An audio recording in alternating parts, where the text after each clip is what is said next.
across the south. Goodbye. That warm feeling inside from Boxed Boilers, sponsors of weather on GB News.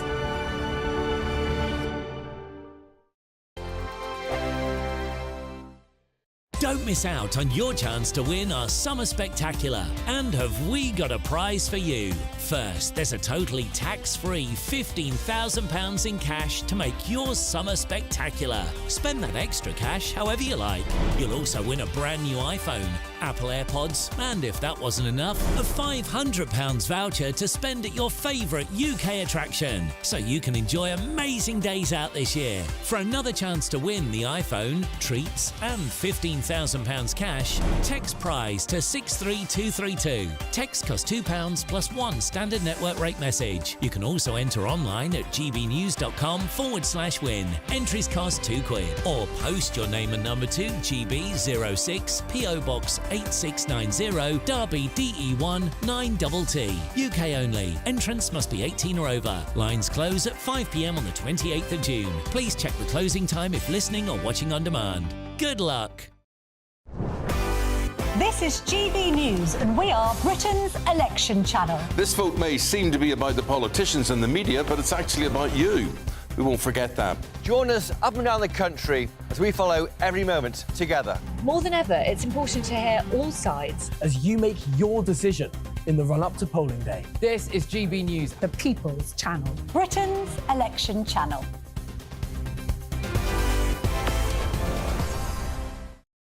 It's midday. Good afternoon, Britain. Your lunchtime update on the stories that matter across the UK. From breaking news and insightful analysis, inspiring stories and lively debates. Are you comparing yourself to a former Prime Minister? Which is it? Stay informed, stay updated, stay entertained. I just don't know how anyone would not want to be there. Every weekday from midday. We are Good Afternoon Britain, only on GB News. Britain's news channel.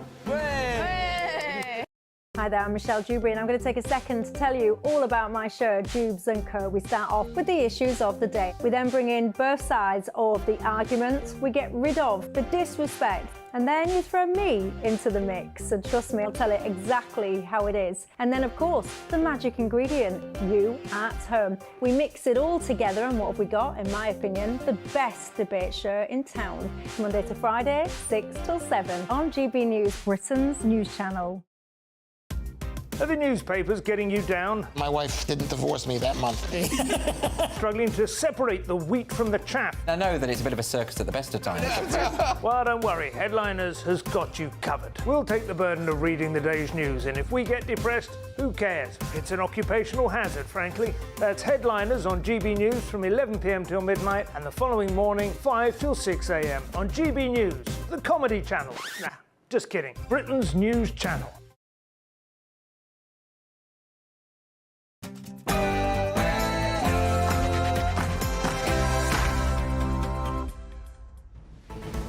Good afternoon, Britain. It's 12 o'clock on Tuesday, the 18th of June.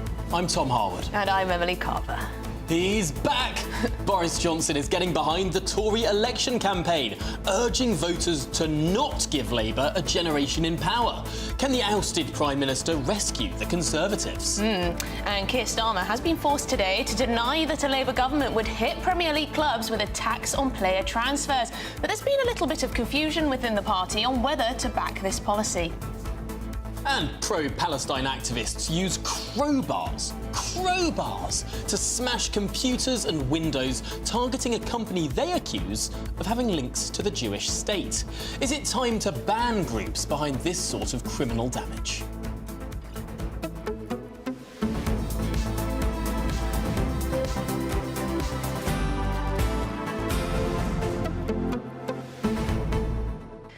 And you may have seen, both Rishi Sunak and Keir Starmer can agree on something. They're both calling for the 1968 Beatles banger, Hey Jude, to become England's new football anthem, of course, after Jude Bellingham's goal sent streams of the song back to the top of the charts. Well, will it become the song of the summer? Is it as iconic as 3 lions on a shirt? And I suppose, does it become a little bit difficult if Jude Bellingham doesn't score any more goals? Well, he certainly will. I've got all the faith. And if you don't know the song, I mean, if you've been living under a rock, it goes a little something like this. Are we going to get a rendition? You're going to get a little, yes, you know, look out X Factor. Hey, Jude, don't make it bad. Take a sad song. Anyway, that's enough. Amazing. But anyway, round of applause. Could that be the anthem? Could that be the anthem of the summer? Well, do you know what? It's nice to see both major party leaders finally coming together on something. Perhaps this is the spirit of unity and patriotism that this country needs. Perhaps this was the secret sauce behind the timing of the general election campaign. Was it all because Rishi knew that England were going to storm ahead and finally win the Euros? Well, we need to get Ed Davies' opinion, and we need to get Nigel Farage's opinion too. Yeah. All the parties. We can ask all of them. The Green Party. I wonder what they think. GBNews.com/. Well, I'll be writing off my little piece of paper and send it on my carrier pigeon to Carla and whatever the other one's called. It's funny they have two leaders. Anyway, we're going to be getting to all of that and so much more in the show, so do stay tuned. It's jam-packed and it's all coming up after your very latest news headlines.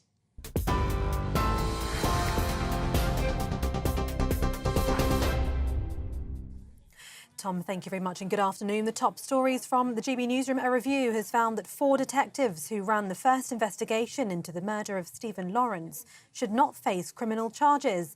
It found there was insufficient evidence and no real prospect of conviction. It means none of the 4 retired detectives will be charged. Stephen Lawrence was murdered in 1993 in a racist attack in South London. The initial investigation was harshly criticised and failed to bring anyone to justice. Labour says it'll bring face-to-face banking back to the high streets with 315 new hubs in towns and villages. It would see staff from several banks sharing the same space, helping fill gaps left by branch closures. The party says it's part of a broader plan to revive Britain's high streets, which also includes cracking down on antisocial behaviour and support for small businesses. Consumer group Which says more than 6,000 branches have closed since 2015. Shadow Business Secretary Jonathan Reynolds told GB News the hubs will address the changing role of the high street. By sharing the costs of that premise, that's obviously a much lower cost to them than their individual bank branches. And what you see a lot of at the minute is banks exiting high streets. They don't want to be the last bank left on the high street because they think that will put them into a position where they won't be able, they'll be under undue pressure to keep that bank branch open. By coming together, delivering it in that way, it reflects how things have changed, but it keeps that essential service in there. And of course, high streets and town centres are changing, but they're still a really important part of people's local economy, their sense of identity in a place. We've got to do more to make sure they're vibrant places, centres of civic life, and access to financial services and banking services is a really important part of that. Meanwhile, the Liberal Democrats are promising to spend £10 million a year to tackle sewage dumping by water companies. New quality inspectors would work as part of a newly created Clean Water Authority. Sir Ed Davies says it's crucial that Britain's water is cleaned up. There's nowhere near enough sewage monitors. We call them Sewage Busters. We want to provide £10 million in our cost manifesto so our new regulator, the Clean Water Authority, has the resources, because we do need a tough regulator, as we're proposing, with powers coming from other regulators, so we have a much stronger regulator, but they need the resources to do the job. And we've seen on the Conservatives cutting back the Environment Agency, where some of these monitors were, and we want to make sure the resources are there as well as the rules. The leader of Reform UK says the party has been let down by a company that was contracted to vet its candidates. Nigel Farage says a large sum of money was paid to the firm, which he didn't name, to look into the background of. It comes after Reform was hit by a series of revelations about some of its candidates, with one person resigning after having previously supported the British National Party. 3 young children are reported missing after they failed to return from a day out at Thorpe Park. Surrey police are looking for 14-year-old Candy, Amelia, who's 9, and Malik, who's 7. They were reported missing just after 7 o'clock last night. The children were last seen walking towards Staines Town Centre just after 3:15 yesterday afternoon. Police believe they may have travelled to London. They're urging anyone with any information to contact them or Crime Stoppers. To North Korea now, where the Russian president is due to arrive for his first state visit in 24 years. Vladimir Putin travelled through the north of Russia early this morning, where he's due to continue his journey to Pyongyang. He'll hold a meeting with Kim Jong-un, who he's praised for firmly supporting the invasion of Ukraine. In a letter published by North Korea's state media, Mr. Putin promised to build trade and security systems with the isolated country that are, quote, not controlled by the West. Sir Ian McKellen is said to be in good spirits after he fell off the stage during a performance in London's West End last night. The 85-year-old acting veteran was performing a fight scene in Player Kings at the Noel Coward Theatre when he lost his footing and tumbled off the stage. The theatre was evacuated while Sir Ian was taken to hospital. He's expected to be back on stage tomorrow in time for another matinee performance. For the latest stories, sign up to GB News Alerts by scanning the QR code on your screen or go to gbnews.com/alerts. Now back to Tom and Emily.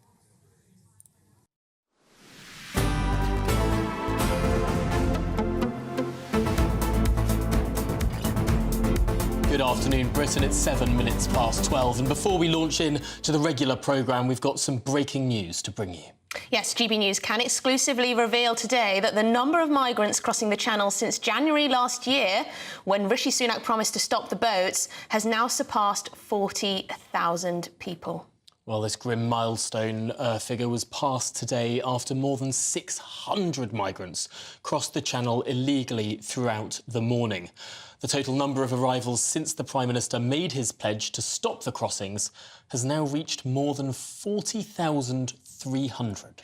Well, GB News sources have confirmed that more small boats are currently in the Channel on what could be another record day of crossings this year. Now, the previous record day of crossings was on the 1st of May this year, when 711 migrants reached Dover.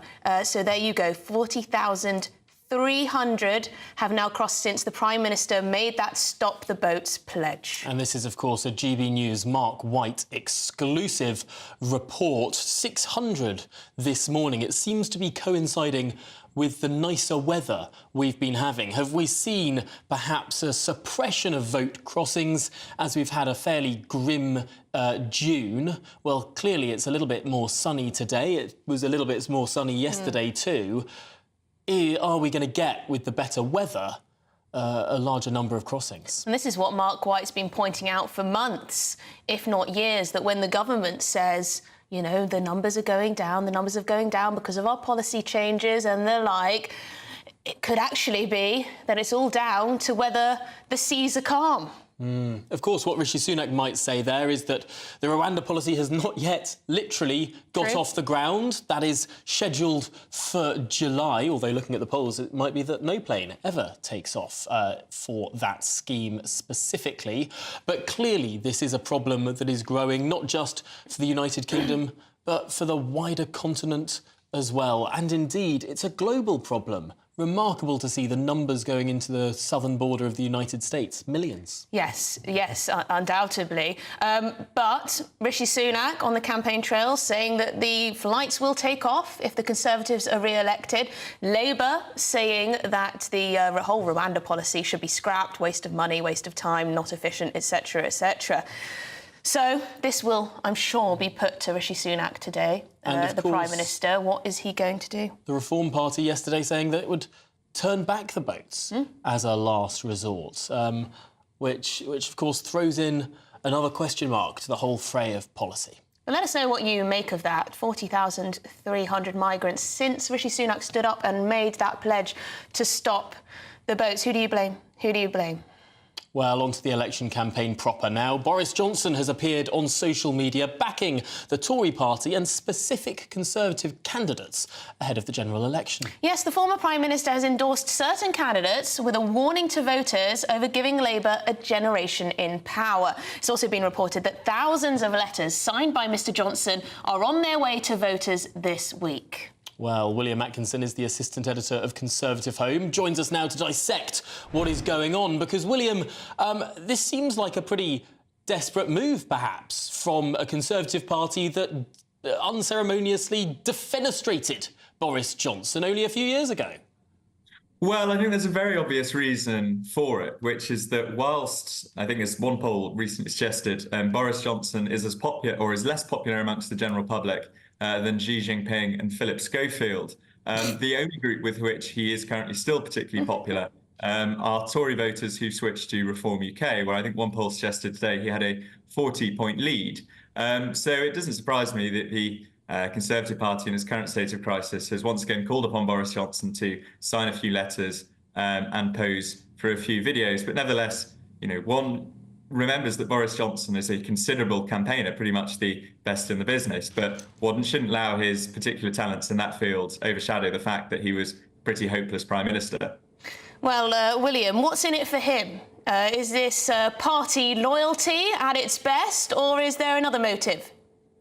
In a basic sense, Boris Johnson is still sufficiently young to think he can play a role in political life. He still hasn't got over being removed as Prime Minister, I would say. He was the author of his own downfall, but there we go, in the way that he was. And I think he's still looking to have a career in politics. He previously saved the Conservative Party when it looked like it was going to be finished off by Nigel Farage in 2019. I think it's a role that he would quite like to play again. But the problem he obviously faces is that he isn't running in this election. He could have run and tried to win a by-election in Uxbridge last year, but chose not to. And it's very difficult to try and become the leader of the Conservative Party again if he remains outside of Parliament.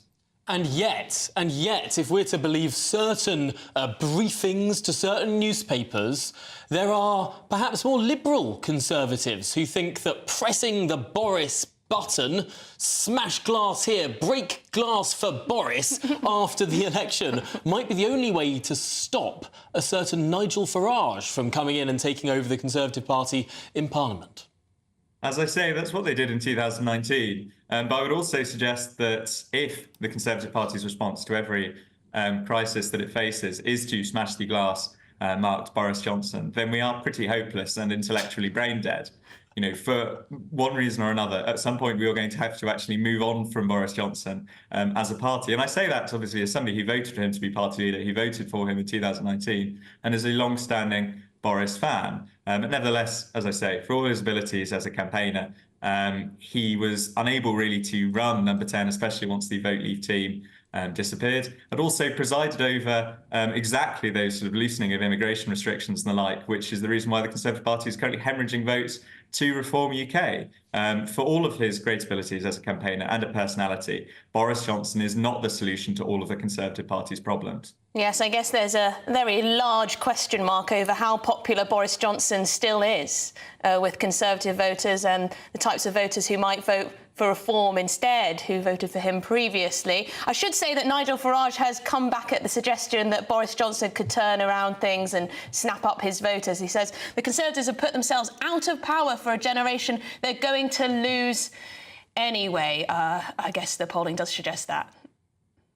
Yes, certainly. And as I say, the Conservative, he is particularly popular with Conservative voters who switch to Reform, but he's also particularly unpopular with voters across the rest of the country. I think the Conservative Party's current plight is a bit like in that Simon & Garfunkel song, any which way we look at it, we lose. And whether Boris Johnson sort of got onto the campaign trail in the last 2 weeks or so, I don't think that's really going to change a damn. The party is in such a sort of hopeless position at the moment that Boris Johnson would merely be sort of adding lipstick to a pig.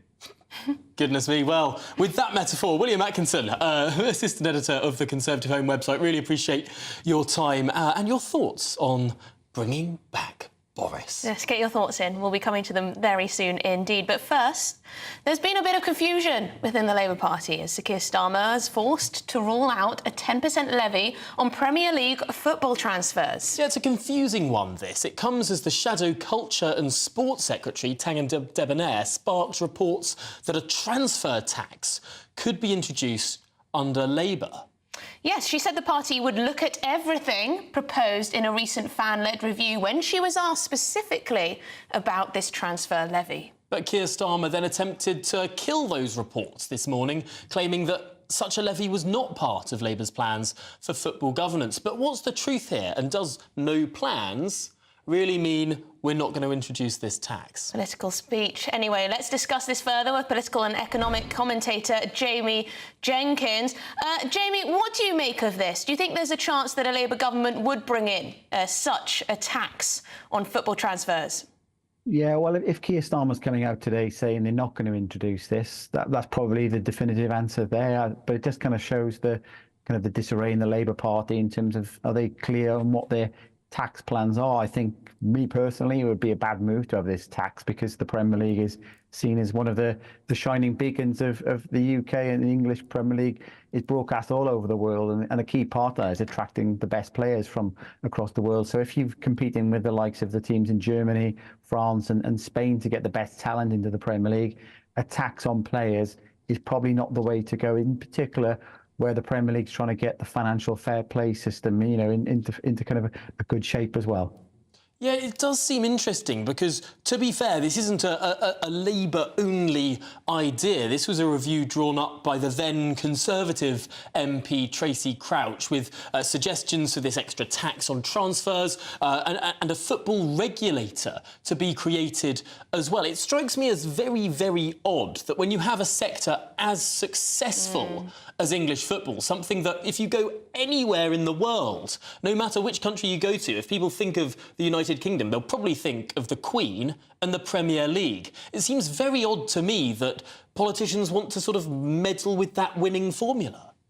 Yeah, I think part of this, Tom, is coming from some of the smaller league clubs. In the Premier League, what it does is it generates huge income from the television deals that it has within the UK.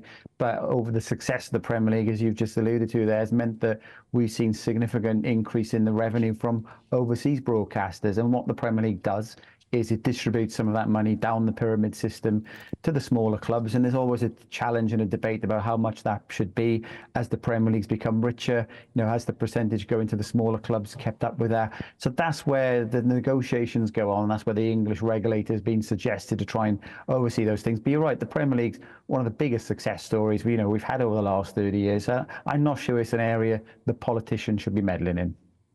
Another tricky question for the Labour Party today is over the European Union. Rachel Reeves, the Shadow Chancellor, has come out to say that they would seek to renegotiate the current Brexit deal, that they would seek closer alignment or deals in some areas. What do you make of this, and is it possible? Well, I don't think they're suggesting anything radical. I think one of the things the Labour Party do know, in particular, the red wall up in the north, where that's kind of what helped Boris get his big majority in 2019, is there are a number of former Labour supporters who voted for Brexit, and they don't want to see any betrayal of the vote that was done there. So any closer alignment that kind of undoes any of the the Brexit votes came in, the Labour Party know that they may win this election, they'll be spooted straight back out in the next election. But you can just see from the latest kind of European elections across the European Union that there are many countries disillusioned with the European Parliament. I think the European Union should be looking in towards itself as to what it should be doing, rather than the UK looking to get kind of closer ties. Obviously, we want to work with the European Union. They kind of try to punish us with the Brexit deals to ensure nobody else votes for it. But I don't think they're proposing anything radical. And if they did try and do anything on that, I think it'd be a big vote loser for them at the next election after the one coming up. It does seem that the sort of arguments that were being had in the summer of 2021, the Chequers plan of Theresa May, the policy that was eventually got rid of and then lost Theresa May her job as Prime Minister, that seems to be basically what's being discussed here by the Labour Party, this idea of dynamic alignment, taking EU rules in various sectors to try and facilitate better trade in those areas, but of course then taking away Britain's ability to set our own regulations in those areas. I suppose in the short term you can see economic arguments for making it easier to trade with the European Union operating under the same rules. But on the other side of the ledger, that takes away our ability to perhaps make better rules.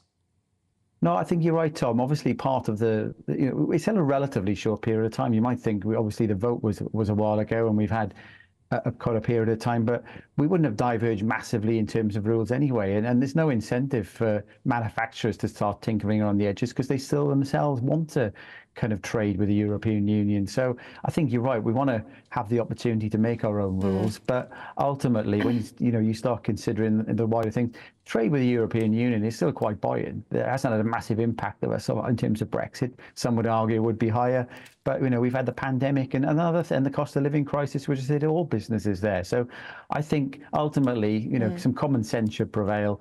Get the trade going, and the rules kind of argument, I think, is played out quite a lot in the political sphere, but I don't think at the manufacturers level, the business level, has a massive difference. Yes, and of course, Brussels won't want the UK to be seen to cherry-pick some of the benefits of EU membership while being outside. Thank you very much indeed, Jamie Jenkins, political and economic commentator. Now, throughout the election campaign, we're going to be hearing from voices across the United Kingdom about what really matters to them. Yes, could it be NHS waiting lists or the impact of immigration, the cost of living and crime and policing? Our reporters have been out and about in all 4 nations listening to what you have to say. Today, for the first time, we meet Cyan Astley, who lives in Greater Manchester. Hi, I'm Cyan Astley and I live in South Manchester. So the most important issue for me in the upcoming general election is that the next government sort out and get stability in housing, property and the economy. I work as a landlord and I have done for 25 years and it's just a mess at the minute. So as a voter in South Manchester, I have floated between the Lib Dems and Labour, and those are your choices in South Manchester. The Conservatives never get in this area, don't stand a chance. On a national level, the Conservatives, for me as a landlord and a property owner, have been unbelievably disappointing. I think they've been disappointing for landlords and tenants, to be honest. They have not got their act together. What they've promised hasn't materialised. They've chopped and changed their mind. They haven't followed through on their promises. They've made it confusing for everybody. So they've been useless, actually, on every front. The problem is, as landlords who had traditionally been supported by the Conservative Party, when Labour get in, you think, oh God, because they talk about rent controls, they talk about the fact that they don't like landlords. Landlords have got a really bad rap, so it makes me really nervous. So it's quite confusing, and I just... Who do you vote for? As somebody that owns property, I really don't know who to vote for because I don't know who will be the worst. And that's not to say I don't know who will be the best, because I don't think either of them will be good. Gosh, there's a lot of undecided voters around, aren't there? Huge degree, huge degree. Well, coming up, a museum has removed an African mask from display because it must not be seen by women. No words for that, honestly. I mean, Pitt River's curators removed the artefact in the interest of what they call cultural safety. What exactly is cultural safety, and why can't this mask be seen by women? This is Good Afternoon Britain. We're on GB News. Stay with us.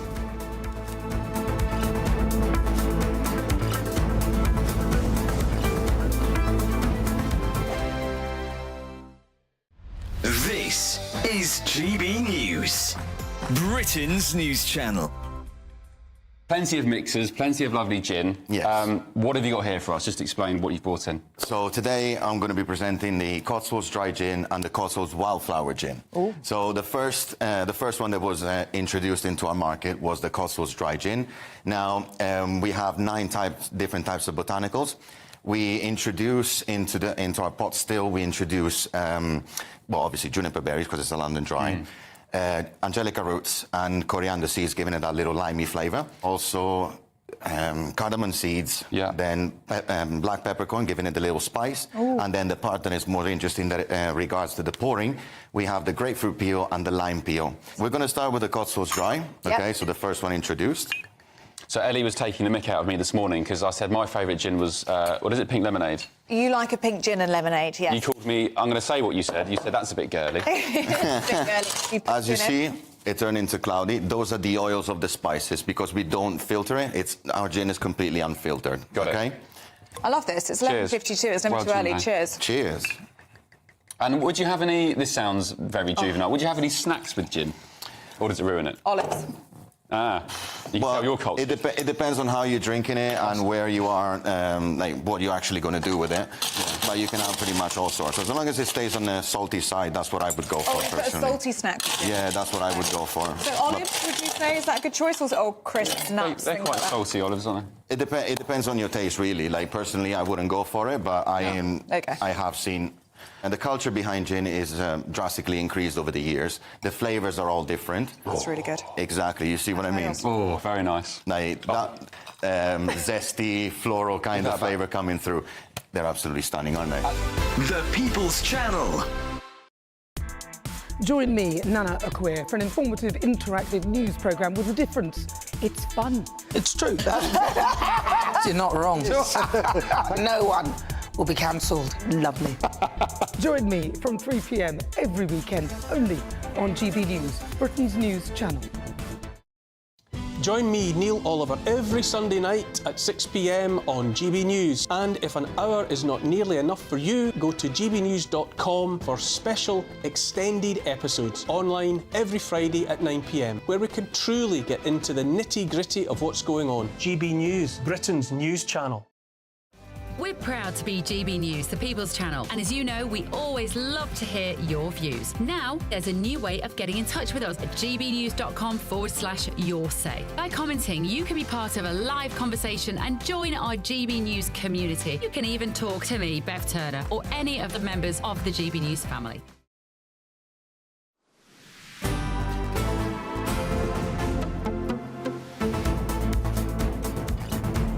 Right, well, 12:27 is the time, and a University of Oxford museum called Pitt Rivers have removed an African mask in their display because the culture it came from forbids women from seeing it.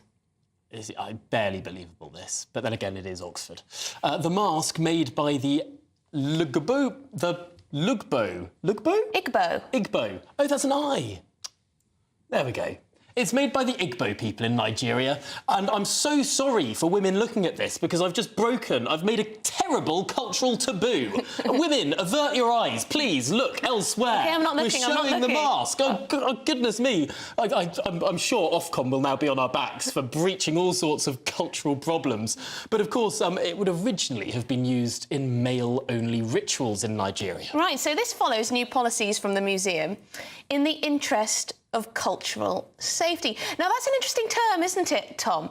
What do you suppose that cultural safety means? Cultural safety? I presume it means that people might get very angry if certain women, or just any women, are allowed to see Problematic.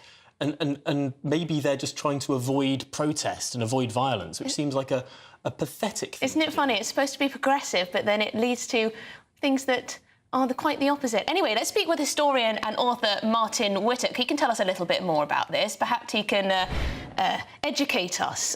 Martin, what is going on here? Well, I know the Pitt Rivers Museum quite well, as some viewers may well do. It's an internationally famous museum with a huge historic and ethnographic collection. And what we're seeing here is a very complicated policy over what you do with something which has been historically gained in the past. I don't know the actual history of the actual provenance of this particular set of masks, but clearly in the past, the Pitts River collection has had it added to their collection when it's come into a culture which is at odds with the culture that produced it, where it would give extreme offence in order to present it. Now, clearly, these kind of things are present across a whole range of our collections, not just at the Pitt Rivers as well, but in the British Museum as well. And I tend to take the position that although this is very difficult and very sensitive, and I know it tends to produce very polarized responses, my feeling is twofold. I feel that if it's a continuous living community, i.e., for example, if there are people within the Igbo today who would find that offensive, then I would say there is a case for not showing it, because I would not want to distress or offend anybody else, whether they were of the Igbo or any ethnic group, both here or abroad. If I think it's a historic culture that wouldn't approve, then I would not agree with it, because I think the simple matter is, in all times in history, there are different mores, different viewpoints, and we have to show and explain. But I would be prepared if it could be shown that we're talking about a living community that is offended by this. Then I think there could be. I'm offended by lots of things. Sorry. I'm offended by lots of things. Yeah, I guess the difference is between you and I as individuals, obviously, because where you and I get to go as individuals, if I were to say something, to do something you find culturally or ritualistically, offensive, then I hope I would stop. I think the problem in this case was the people that made this never intended it to be in the Pitt Rivers Museum. Fair enough, yeah. It has got there via a route that they would never have intended. And I would say if a modern living community finds it offensive, and this would apply across the board. For example, I think there are some Ethiopian Coptic crosses that are owned by the British Museum, which the contemporary Ethiopian church say should only be viewed by priests, and they're not on display. I think the key thing is if it's a living community today in this country or abroad who would not have wanted that, then I think there's a case for it. But isn't that being a bit too culturally relative? I mean, aren't we allowed to say, or not, perhaps not culturally relative enough? Are we not allowed to say that some cultures are better than others, and that perhaps intensely misogynistic cultures don't deserve the same sort of respect that enlightened liberal cultures do? Well, clearly there's a real conflict here because here am I as a Western liberal democratic historian who wants to have free access of everybody, regardless of gender, etc., to education. So clearly there is a clash here between my viewpoint and another viewpoint. But I think when somebody elsewhere has made an artifact and it's come into my possession in a way that, I can't comment on the legitimacy of how we got hold of this artifact. And if that community is then deeply offended by it and that community is still around, then I think there could be a case for writing about it, talking about it, but not actually displaying it to cause offence. That's my feeling. It's a bit confusing though, isn't it? Because why have the artefact if you're not going to display it? Well, exactly. To be frank about it, it means they probably, I can't comment on the specific artifact, but I can probably guess they probably got it by circumstances which nowadays we regard as being culturally rather problematic. You've only got to think about things that, were looted by British troops in West Africa in the past, for example. So these things weren't always produced on the open market and came to us in a legitimate sense. Sometimes they came in collecting forays, which we now have some concerns about if somebody did it, did it in reverse to ourselves. But if we are going to do this, we do have to have serious conversations. It's a wide-ranging conversation because there are things clearly on display in art galleries that I, as a Christian, find deeply offensive. Now, perhaps to some extent, I need to be involved in the conversation as well. So whatever people conclusion they draw on this, it does open up a very wide area of conversation. It's not just about people in ex-colonial countries. We have to think about ourselves in communities today and have a very serious conversation. But I would say if it's offending contemporary communities, then I think there is a case for not displaying it. But I'm aware I just wonder, really though, in multicultural Britain, we all have to accept that sometimes we will be offended, and that's life. But I do accept your point about it's been requested by a specific community and they are a living community and all of that. Yeah, they're a deeply misogynistic. I think that's huge. For example, I would not invite a Jewish friend or an Islamic friend to a pork meal, despite the fact we live in multicultural, complicated England, Britain, because I would know that that's you wouldn't something stop that gives a them shop from specific selling events. pork. Nor would any Jewish person or any sensible Muslim in this country. I guess what I'm saying is that basically, I think we have to recognise the fact that even in multicultural Britain, there are some areas where we would say, I think this is going to give offence, and I think we have to recognise that's a legitimate offence. Yeah, that's my feeling. Understood. Martin, thank you very much indeed. Martin Whittock, historian, author, always great to speak to you. We've got plenty more to bring you in just a moment, including whether Hey Jude should become the anthem of the summer. But let's get the latest news.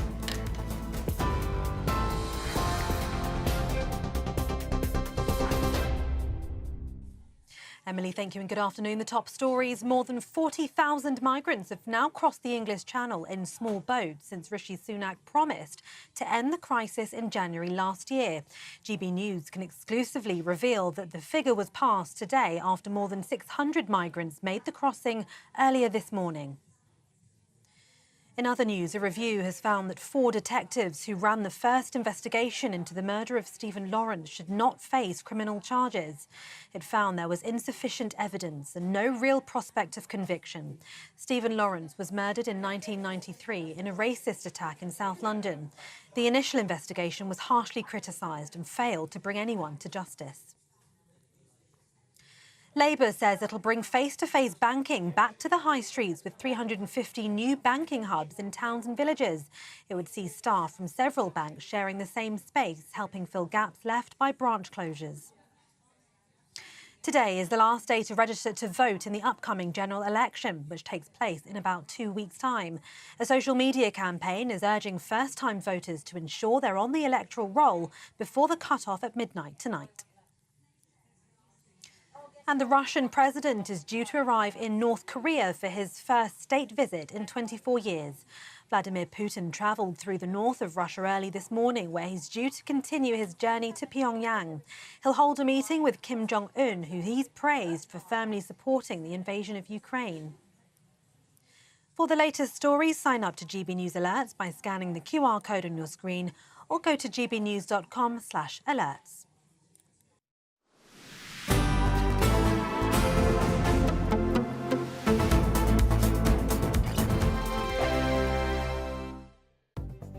The latest GB News travel. Hello, good morning to you. I'm Jules Buckley. Let's go to the M6 firstly on the southbound side. Still quite sluggish away from Standish at junction 27. Follows an earlier vehicle undergoing a tyre change, but all lanes are now back open. Wanstead in London, if you're heading out of town, the A12 from the George Green Tunnel through towards the Redbridge roundabout. Now currently just one lane open there. Queuing back towards the Green Man junction in Leytonstone. There's a broken down bus causing queues on the A12. And then the M25, a few roadworks causing delays, so anti-clockwise looking slow for that reason, just after Enfields junction 25. On the clockwise side in the cones, slow just before the A1M, that's South Mims junction 23, and also clockwise slow in the roadworks from Sevenoaks junction 5 to Godstone at 6. And that's the latest. You can stay up to date throughout the day by visiting our website, gbnews.com. GB News Breakfast, every day from 6 a.m. Taylor Swift is in town. Her billion-dollar blockbuster Eras tour will arrive in this country today. What can we expect? Yes, that's right. This tour has been a long time in the making. It kicked off last March in America, in Arizona. So it's eventually now made its way to the UK, and tonight it will be kick-starting in Edinburgh. It will also have dates in Liverpool, Cardiff, Dublin and London. So needless to say, there is a lot of Swiftie fans on the loose right now. It's like Beatlemania all over again. But what I love about Taylor, though, is the fact that she exudes empowerment, confidence, and she also is such a good role model as well, I think, for the younger generation. She's always had this wholesome image as well. She writes all her own music, she plays lots of different instruments, and she's just an all-round great performer, isn't she? But she's actually done a whole load of different types of music, hasn't she? She has, that's right. She started off as a country pop singer, and she's now transcended into this mainstream music artist, and she's such a massive reach. Like I say, she's toured around America, South America, Europe, and now the UK. She's very much a household name, and I mean, I don't think there's anyone out there who doesn't know who Taylor Swift is right now, like her or not. She brings in the money. I mean, think about it, not just the ticket sales, but also all of the hotel accommodation people are booking, or the transport, or the extras, the food, the drink, the what do you call it? All the stuff that you buy that goes... Merch. The merch, all of that. The Swiftie merch. Yeah. She's a boom to the economy.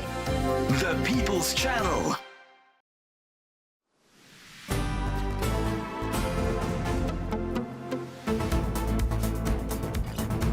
Good afternoon, Britain. It's 20 to 1. Well, racegoers attending the Royal Ascot will be hoping to get a glimpse of the King and the Queen in one of the biggest racing events gets underway. Yes, their Majesties will be trying to cement themselves as champions of the sport, if they're not already, just like her late Majesty Queen Elizabeth II. Well, let's cross over to our royal correspondent, Cameron Walker, who's enjoying the festivities and is looking rather dapper. Look at him. Cameron, what's going on today? Thank you. Hi, Tom. Well, I'm stood right by the parade ring, and in just under 2 hours' time, we're expecting members of the royal family and their guests to be processing around that ring in front of thousands of spectators. We're expecting around 47,000 people today. And in the last half an hour, Ascot has released the carriage list. So in the first carriage, we have the King and the Queen and the Duke and Duchess of Wellington. Now, the Duke of Wellington carried in Queen Mary's crown into Westminster Abbey during the coronation, which is the crown that Queen Camilla wore. The second carriage, we've got the Princess Royal, Lady Gabriella Kingston, excuse me, who unfortunately lost her husband earlier this year, as well as Peter Phillips and John Warren, who is the King's racing manager, and some other guests in the third and fourth carriage as well. But of course, you remember those fantastic pictures last year of the King's horse, Desert Hero, winning the King George V Stakes. It was just such a fabulous image. It looks like the King and Queen kind of forgot they were being filmed. There was such excitement in the ring as that horse crossed over the finish line. And in the official programme, which was released this morning, the King and Queen have written a message to the guests, welcoming everybody, but also talking about their immense pleasure and joy about seeing Desert Hero win. Now, Desert Hero is going to be running again this year, but not until Saturday. Water is the horse to watch, apparently, another one of the King's horses, because he's got the same trainer and jockey as Desert Hero had last year. Earlier, I spoke to Nick Smith, the Royal Ascot's Director of Racing and Public Affairs, and he spoke about the tradition of Ascot and why the King and Queen love it so much.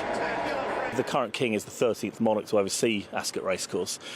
Started by Queen Anne in 1711. Major historical milestones along the way. The royal procession came into effect in 1825. So we will be celebrating next year a 200th anniversary of the royal procession. That was under George IV. And of course, the late Queen was a passionate supporter of racing, and we're just delighted to see the King and Queen enjoying the sport and having runners here. Well, the King and Queen have a long way to go to beat Queen Elizabeth II's record. She had over 20 winners during Royal Ascot during her reign. She attended every year of her 70-year reign up until the COVID pandemic in 2020, and then, of course, her poor health. But we're expecting many members of the royal family this week, and this weather is so much better than it was for Trooping the Colour on Saturday, so it should be an amazing week of horse racing. It's always a little bit sad when you go to the races and it's pouring with rain, but what a result. Yes. Spectacular weather, good stuff. And you look very nice in that pink waistcoat. Love it. Thank you very much indeed, Cameron Walker. Enjoy the festivities.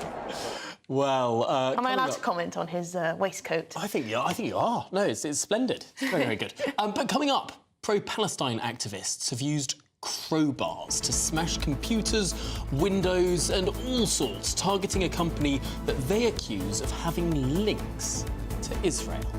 Well, is it time to ban groups behind this sort of criminal damage? We'll be discussing that next.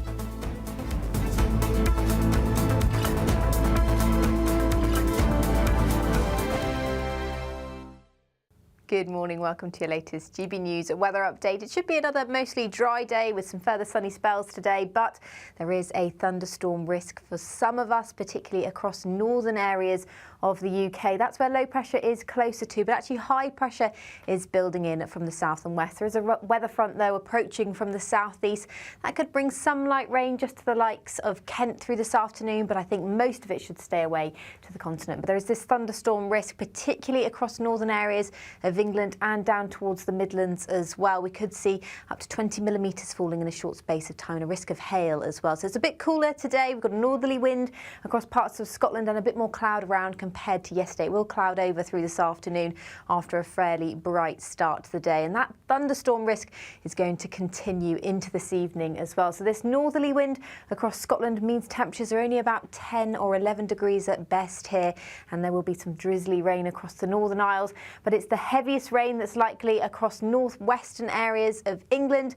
As I said, we could see 20 millimetres of rain. There's risk of hail, lightning as well, but it should stay dry and bright for many southern areas, and in the sunshine it's still feeling fairly warm with quite light winds through today. Now, overnight tonight, things will dry out. The thunderstorms will ease, so for many of us it will be a clear and dry night with plenty of clear skies developing. And it will be a slightly fresher start tomorrow, particularly for parts of the northwest. We could see a rural grass frost, but for most of us, we'll be at around 10 degrees to start the day. And there will be more brightness on the way for Wednesday. Wednesday's actually looking like a drier day on the whole, more widely across across the UK. There is a weather front approaching from the northwest through the day, and that will bring cloudier skies to the Western Isles, the Highlands of Scotland and the Northern Isles, perhaps parts of Northern Ireland later on in the day. But for most of us, dry, bright and feeling fairly warm in the sunshine, temperatures climbing towards 23 degrees.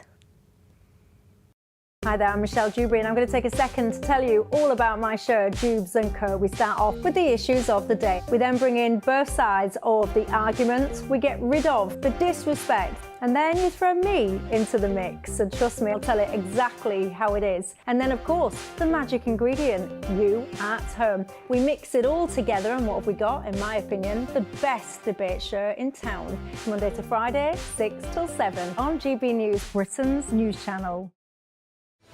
I'm Patrick Christie's. Every weeknight from 9, I bring you 2 hours of unmissable, explosive debate and headline-grabbing interviews. What impact has that had? We got death threats and the bomb threat and so on. As time passes, she could have said storm. You made my argument for me. My guests and I tackle the issues that really matter with a sharp take on every story. It went everywhere. Something practical could be done. Or I can become something different. Patrick Christie's tonight from 9 p.m. only on GB News, Britain's news channel.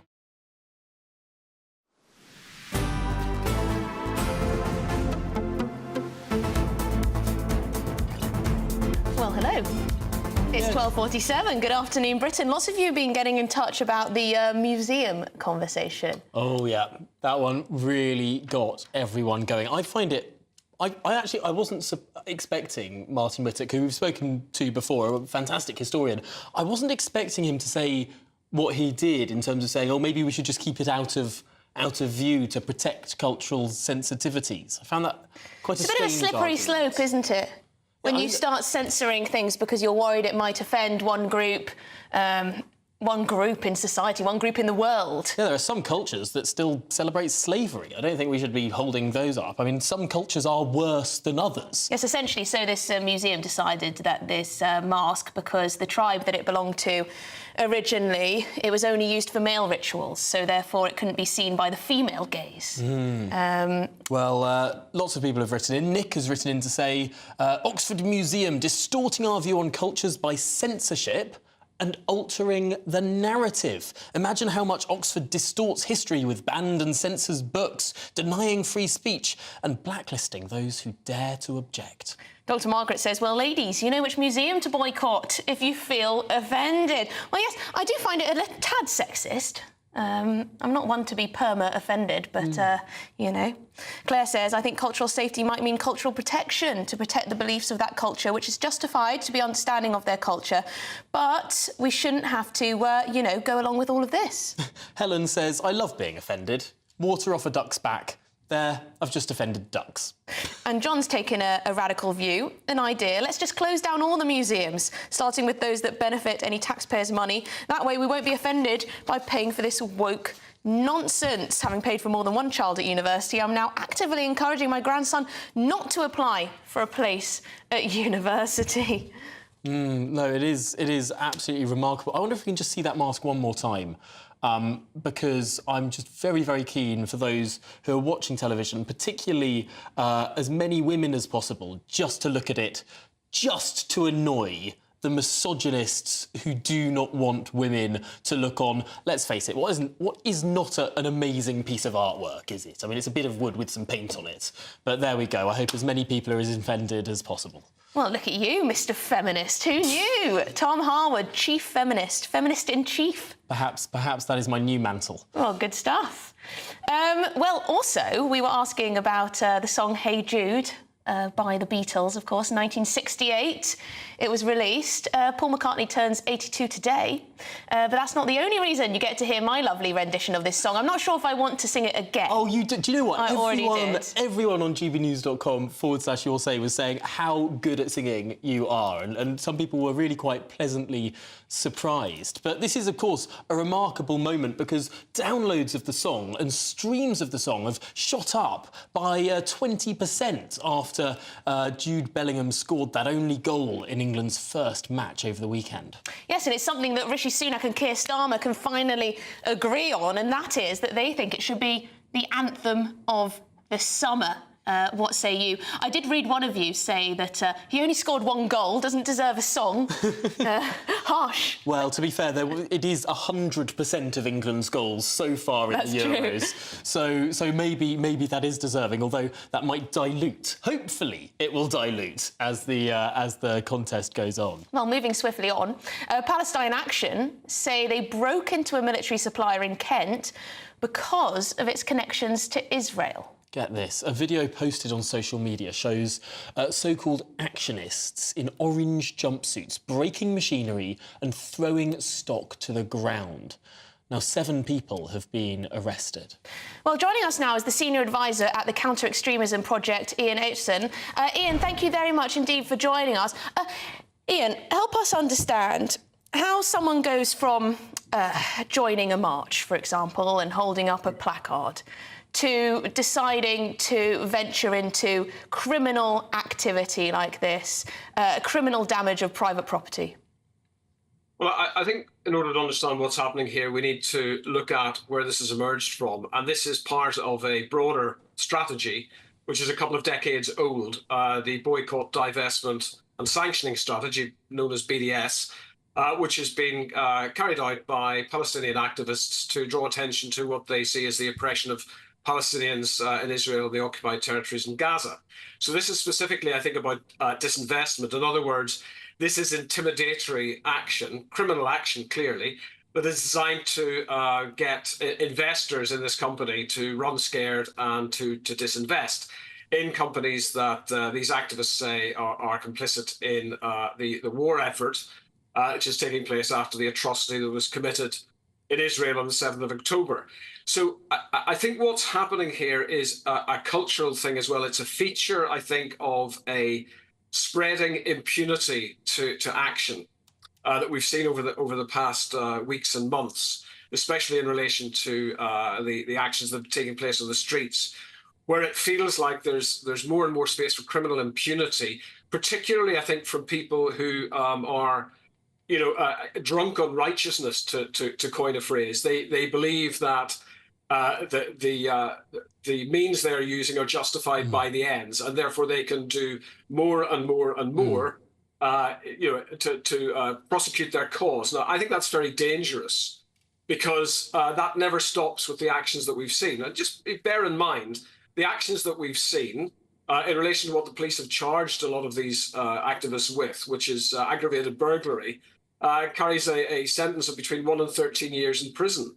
So these people who believe the righteousness of their cause allows them to do effectively, anything that they want, are facing the destruction of their futures. I mean, of course, that depends on the actions the courts have taken, and I think the courts, to be frank, are complicit in some of this impunity as well. Goodness me. Because although it is very different in terms of all the action that's happened here, you only have to look back a couple of weeks where a knife man outside a kosher supermarket wasn't even given a jail sentence for a disgusting extraordinary. Ian Aitchison, I'm afraid we're running to the end of the segment here, but thank you so much for joining us. Really appreciate your time and your thoughts. That's it for us this hour, but don't go anywhere. We're going to be debating something pretty special. Should pop stars stay out of politics? That's after the weather.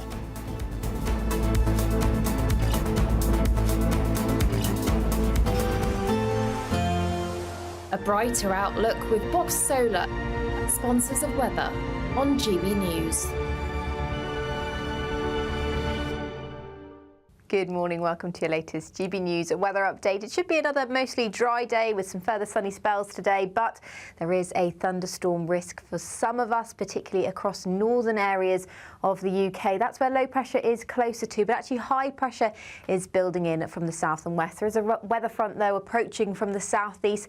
That could bring some light rain just to the likes of Kent through this afternoon, but I think most of it should stay away to the continent. But there is this thunderstorm risk, particularly across northern areas of the England and down towards the Midlands as well. We could see up to 20 millimetres falling in a short space of time and a risk of hail as well. So it's a bit cooler today. We've got a northerly wind across parts of Scotland and a bit more cloud around compared to yesterday. It will cloud over through this afternoon after a fairly bright start to the day. And that thunderstorm risk is going to continue into this evening as well. So this northerly wind across Scotland means temperatures are only about 10 or 11 degrees at best here, and there will be some drizzly rain across the Northern Isles, but it's the heaviest rain that's likely across northwestern areas of England. As I said, we could see 20 millimetres of rain. There's a risk of hail, lightning as well, but it should stay dry and bright for many southern areas, and in the sunshine it's still feeling fairly warm with quite light winds through today.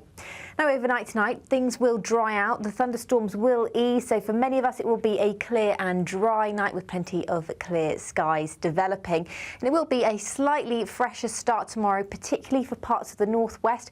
We could see a rural grass frost, but for most of us, we'll be at around 10 degrees to start the day. And there will be more brightness on the way for Wednesday. Wednesday's actually looking like a drier day on the whole, more widely across the UK.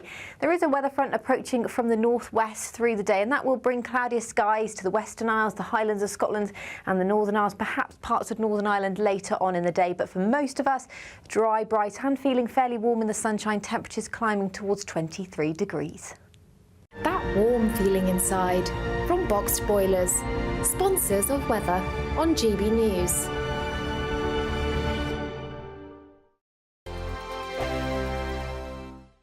There's still time to win our Summer Spectacular with an incredible trio of treats, and you could win them.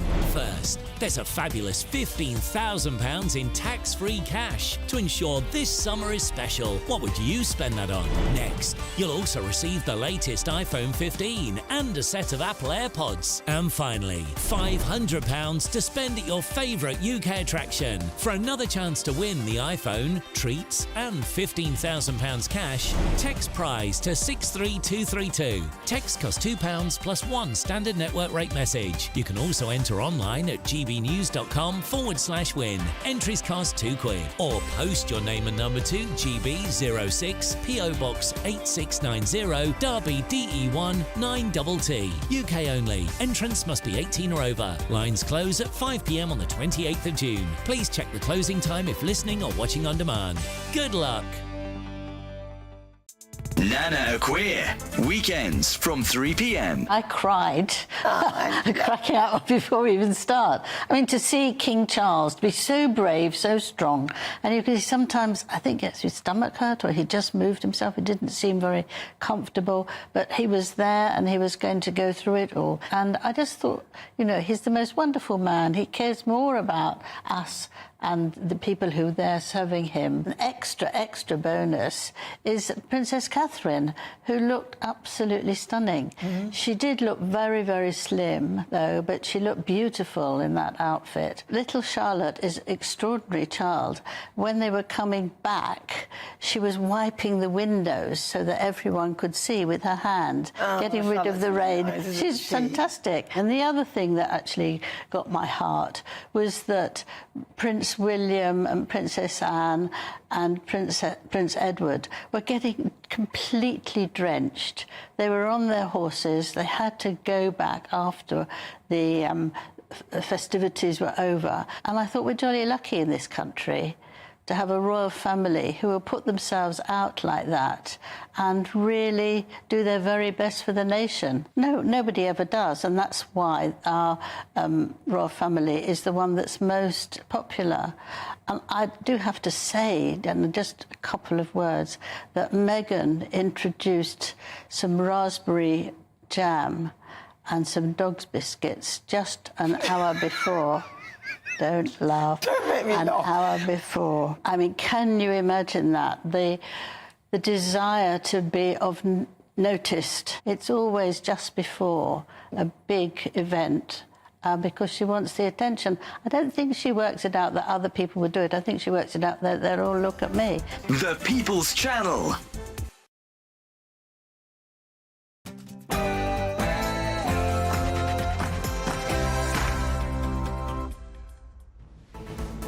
Well, good afternoon, Britain. It's 1 o'clock on Tuesday, the 18th of June. I'm Emily Carver. And I'm Tom Harwood. An exclusive story to bring you on the small boats crisis. GB News can reveal that more than 40,000 migrants have crossed the Channel since Rishi Sunak pledged to stop the boats. We're going to hear from the Prime Minister, as well as Keir Starmer, on this very shortly.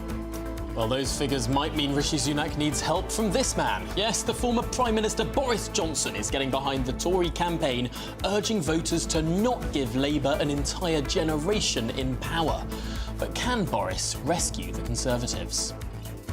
And there's growing concern for 3 children who went missing after a day out at Thorpe Park. We'll get the very latest from our reporter, who's there in Surrey.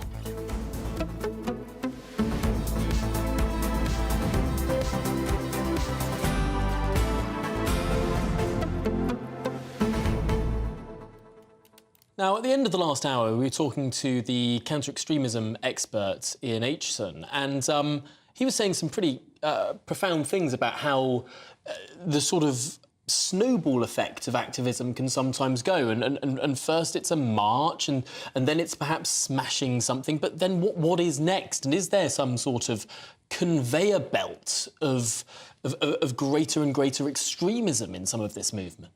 Yes, and remember when Michael Gove set out his proposals to clamp down on extremism?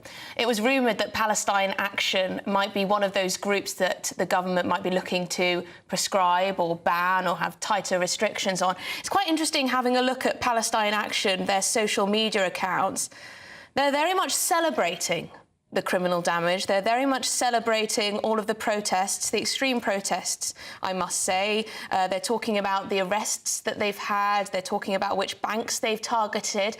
And the issue is this type of action actually having the desired effect for their campaign? Because we've seen how Barclays Bank have changed what they're doing as a result of their banks being smashed up. Emily, I've got a question for you, actually. Like, is smashing a window not a violent action?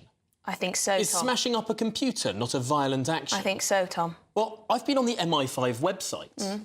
MI5 have a definition of terrorism. MI5's definition of terrorism is the use of violence or threats of violence to influence the government, a governmental organisation, or to intimidate the public in pursuit of a political, religious, racial or ideological cause. And what is this, if it is not the use of violence to intimidate the public, or indeed this specific organisation, in pursuit of an ideological cause? Is this not terrorism? Well, gbnews.com/your say. Please do get in touch on that, and I'm sure we'll get Ian back very soon indeed. But it's your headlines.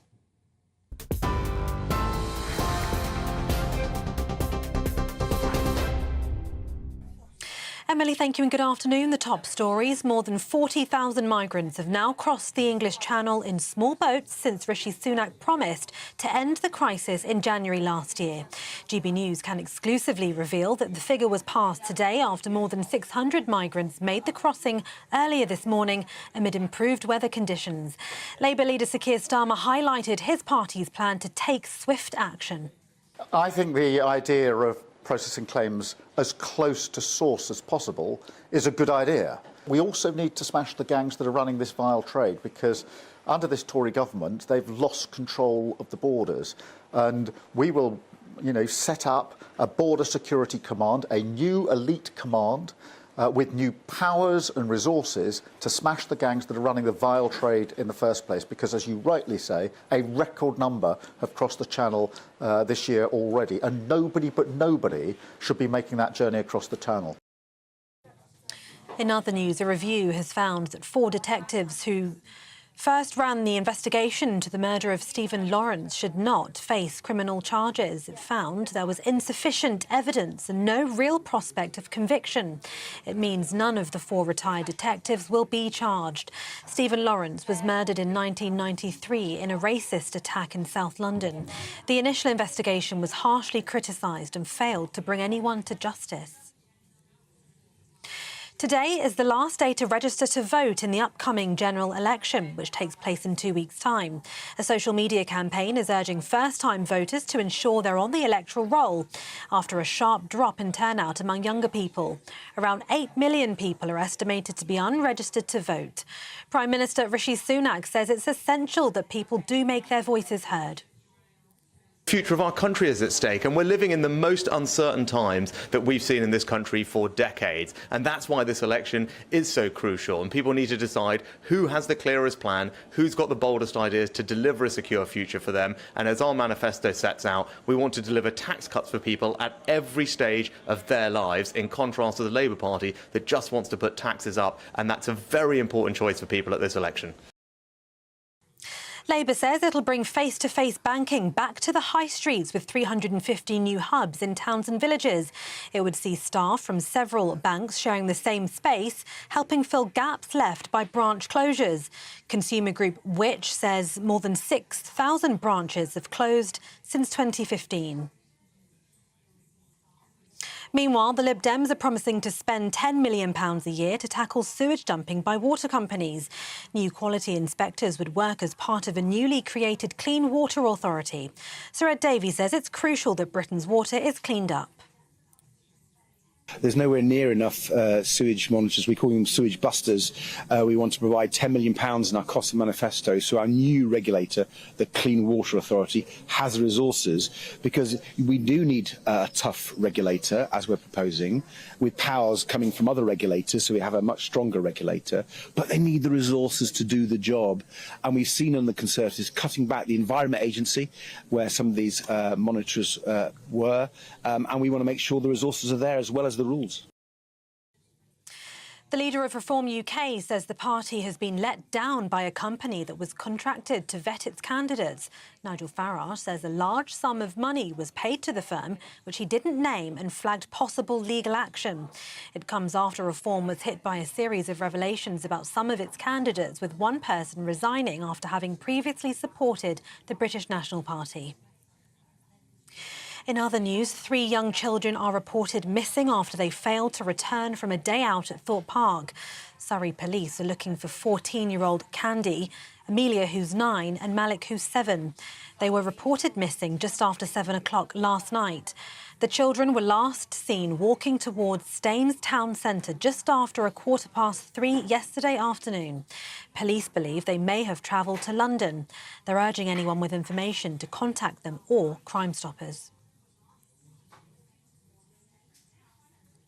And the Russian president is due to arrive in North Korea for his first state visit in 24 years. Vladimir Putin travelled through the north of Russia early this morning, where he's due to continue his journey to Pyongyang. He'll hold a meeting with Kim Jong-un, who's he's praised for firmly supporting the invasion of Ukraine. For the latest stories, sign up to GB News Alerts by scanning the QR code on your screen, or you can go to gbnews.com/alerts. Now it's back to Tom and Emily.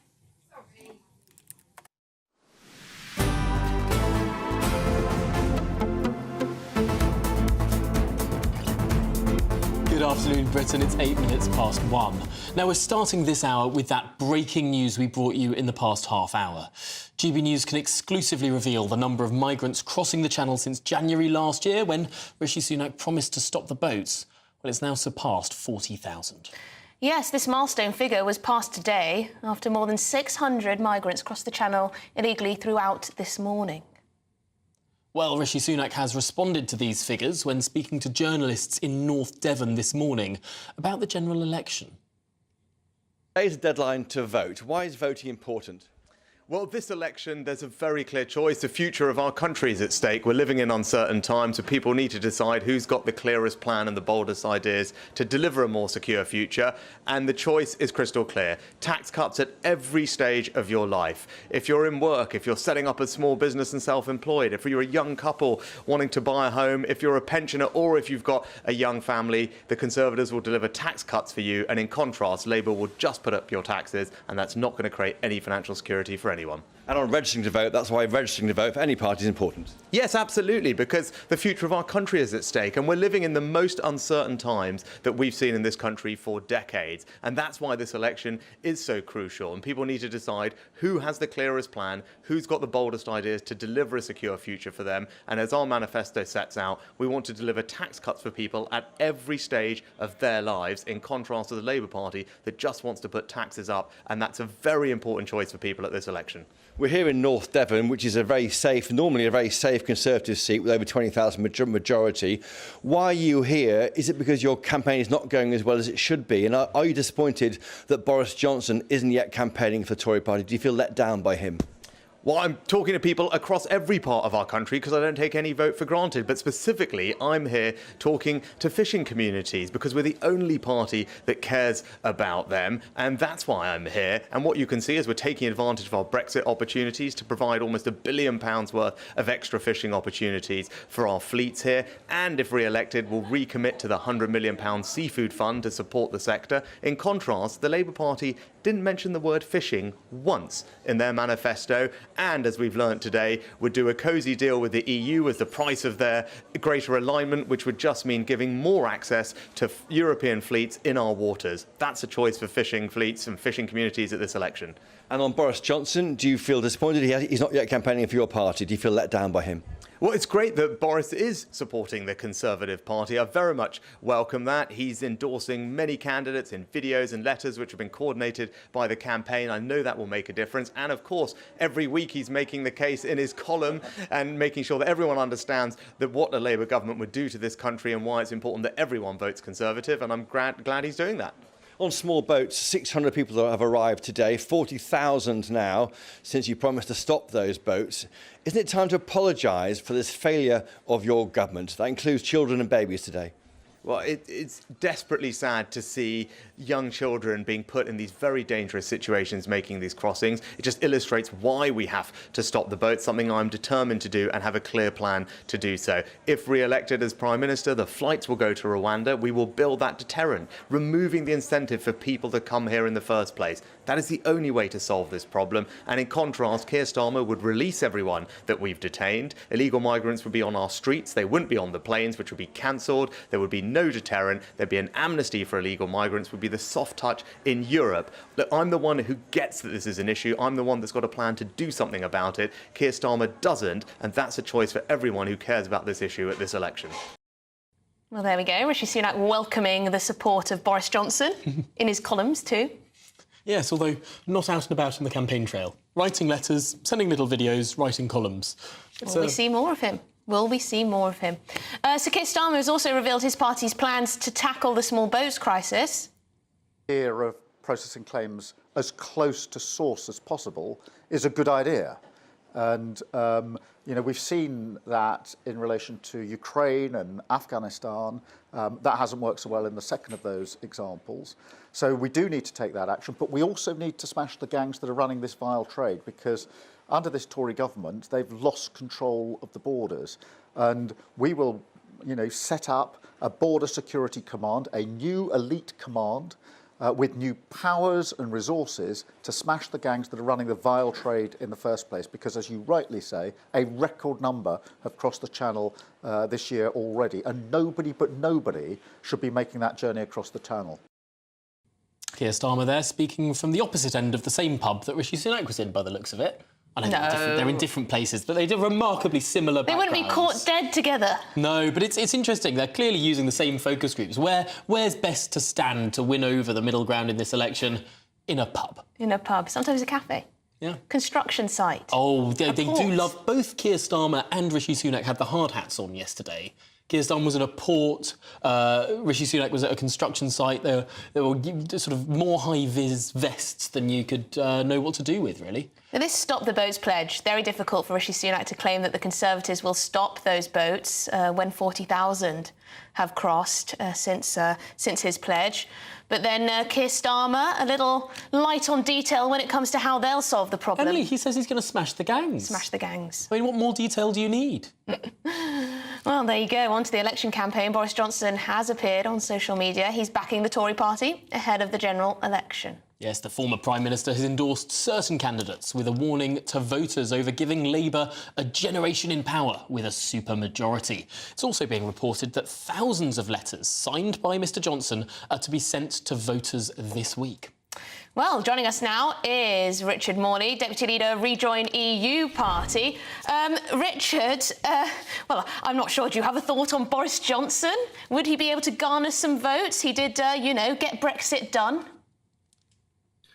Well, I think the Tory party is in such a desperate situation that when they have to call in Boris Johnson, they're plainly showing that they're on the rails of defeat. And anything that they can do, they hope will help them. But quite frankly, I don't think Boris Johnson will be able to help them at all.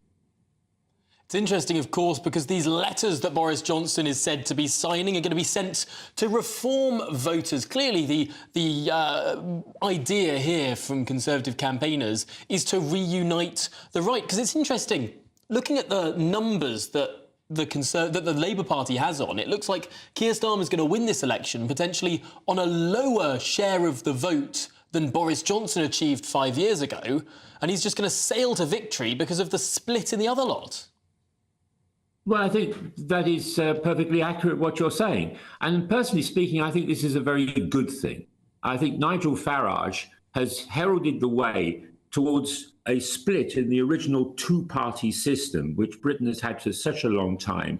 And I think he's showing voters' dissatisfaction with the continuation of simply either a Labour Party or a Conservative Party in power. And I think that's very important for Britain to have other alternatives besides these two major parties.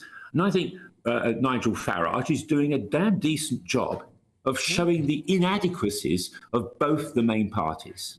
Now, Labour's Rachel Reeves has said that she potentially wants to shake up our deal with Brussels. Do you think Brussels will be open to renegotiating?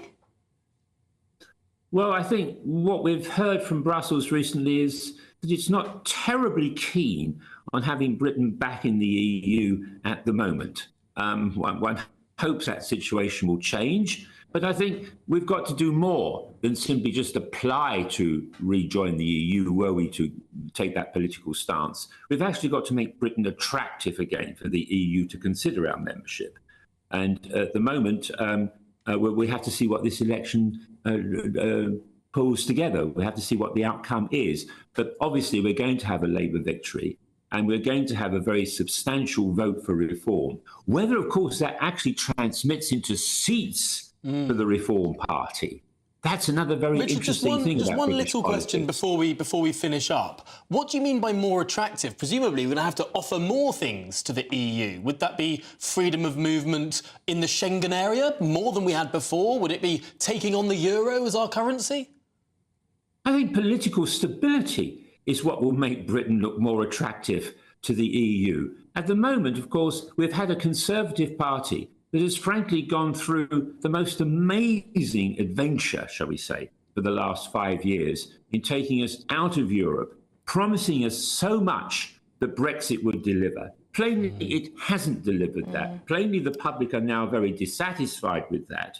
And it is still continuing to offer its phony promises of being able to rescue the nation by spending this and spending that. Yeah. And that, of course, this makes Britain look a bit of a joke country. Well, things have not been rosy here, but I think our recession was slightly shorter than the recession that Germany experienced. And it's hardly like politics is particularly uninteresting on the continent, is it? I mean, there's quite a lot of controversy over there. Thank you very much indeed, Richard Morley, Deputy Leader of Rejoin EU Party. Now, 3 children have gone missing after a day out at Thorpe Park.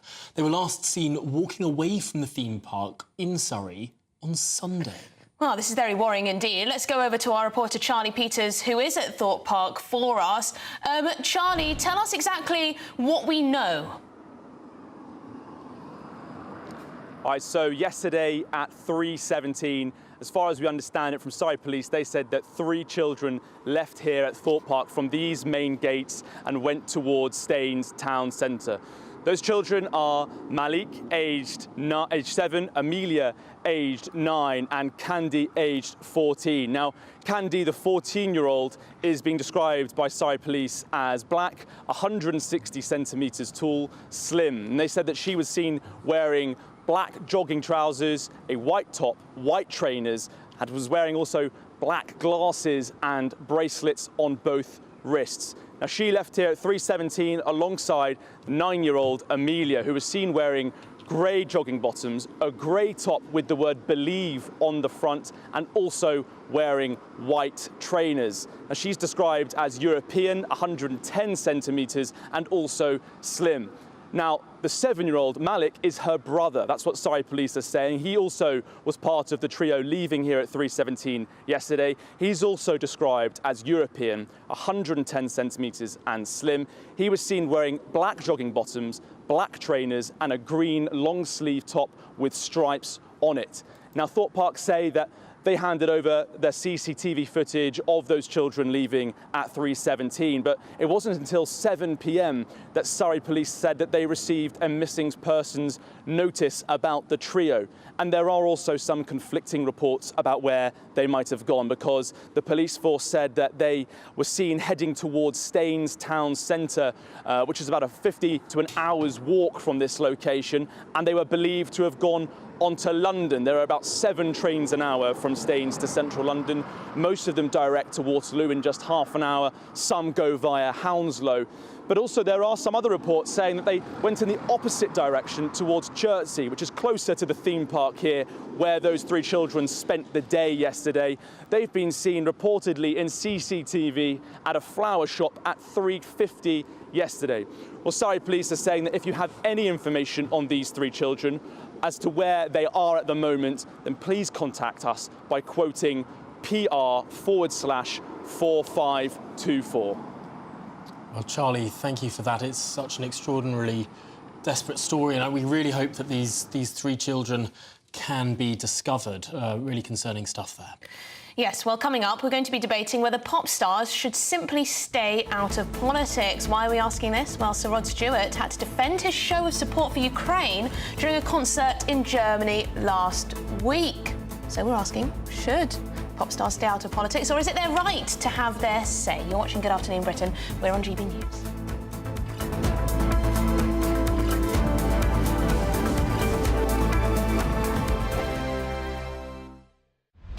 Britain's newsroom, weekday mornings from 9:30. I've got a grade 3 astrocytoma brain tumour. Once I was diagnosed, I tried to do my claim with my insurance company and was rejected. They then also cancelled my life insurance and also cancelled my wife's policies as well. And this is Zurich Insurance, John. This is Zurich, and their point was, because you'd had some dizzy spells, which you hadn't told them about, they say dizzy spells equates to a brain tumour, which there's no evidence to support that. I was with King's College Hospital. They ignored them. King's College Hospital were the experts. And you were expecting £25,000? Yeah, that was a critical illness claim. Critical illness, because you've got a critical illness. Clearly, it couldn't be more critical, could it? No. Michelle, you've got a lovely poorly husband, and you're also worrying about paying the bills and what the future holds. Yeah. What impact is this having on you on a day-to-day basis? I try not to think too much about the future because it does upset me. I'm kind of thinking, when John does go, I'm left with a mortgage to pay and 2 young children. How old are your kids? 5 and 3. Right. Yeah. So it's incredibly tough. And are you working? I haven't worked since having the children. Right. And that's a decision we made when we had children. In the grand scheme of things, this amount of money is a drop in the ocean for a company like Zurich. Yes, because I think they could make all this go away. I've read some of the statement. Zurich statement. We're sorry to hear of the very difficult circumstances Mr. Rendler's family are experiencing. You're terminally ill, and they're calling that difficult circumstances. The People's Channel. I'm Christopher Hope. From pop stars to politicians, I'll interview anybody in a pub who's got a political opinion. Join me every Friday on Spotify, Apple Podcasts, YouTube or gbnews.com, or wherever you get your podcasts. GB News, Britain's election channel. If you want your news to be straight talking, this is a nightmare for the Conservatives again. Down to earth. It's not just Nottingham where this is happening, is it? And most importantly, honest. Hard-working, middle-class taxpayers, they'll get their book thrown at them. Then catch me, Martin Daubney, Monday to Friday, 3 till 6 p.m. on GB News, Britain's news channel. Join me, Nana Akweer, for an informative, interactive news programme with a difference. It's fun. It's true. You're not wrong. No one will be cancelled. Lovely. Join me from 3 p.m. every weekend, only on GB News, Britain's news channel.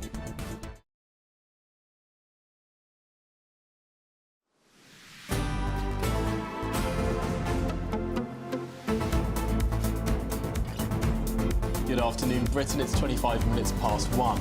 Now, Rod Stewart was met by boos from a German crowd while showing support for Ukraine at a concert last weekend. He dedicated his song Rhythm of My Heart to Kyiv as the Ukrainian flag was projected on the screen behind Sir Rod.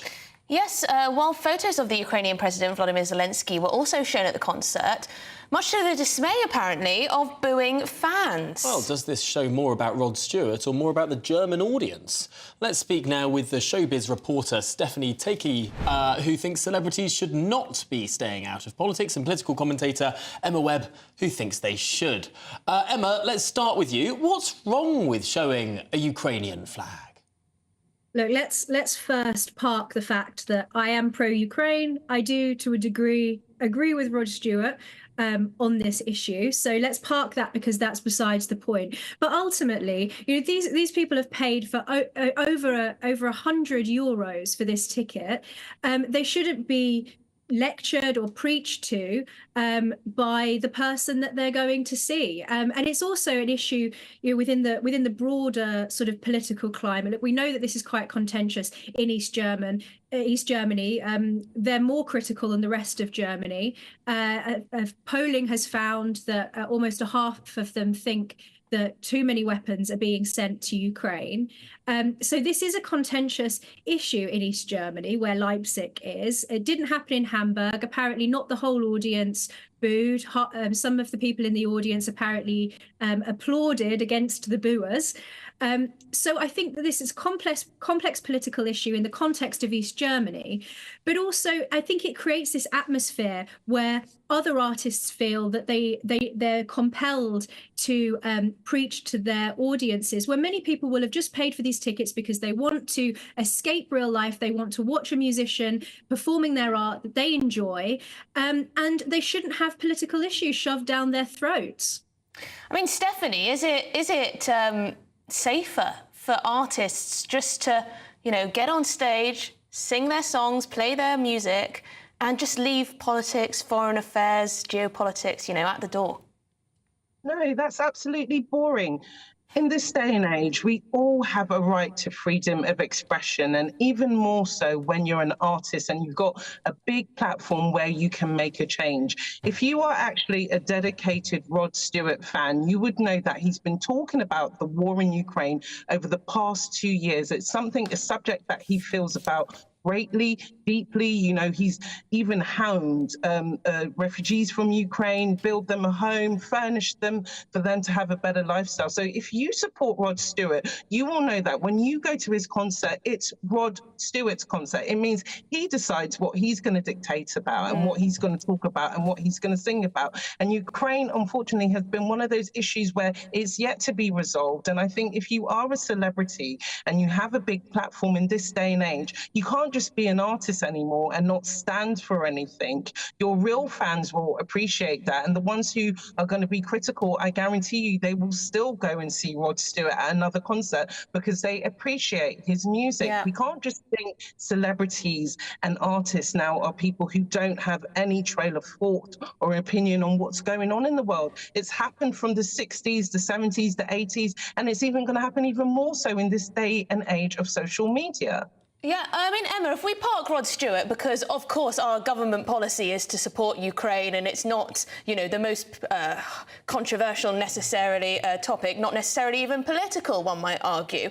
But let's have a look at, you know, what has happened with Barclays. Now, they've suspended their sponsorship of all music festivals staged by promoter Live Nation this year because several acts took it upon themselves to pull out of the events in protest at the bank's investment links to arms companies that trade with Israel. So essentially, artists are pulling out, putting pressure on sponsors because of their political opinions over the war in Gaza. Is that different?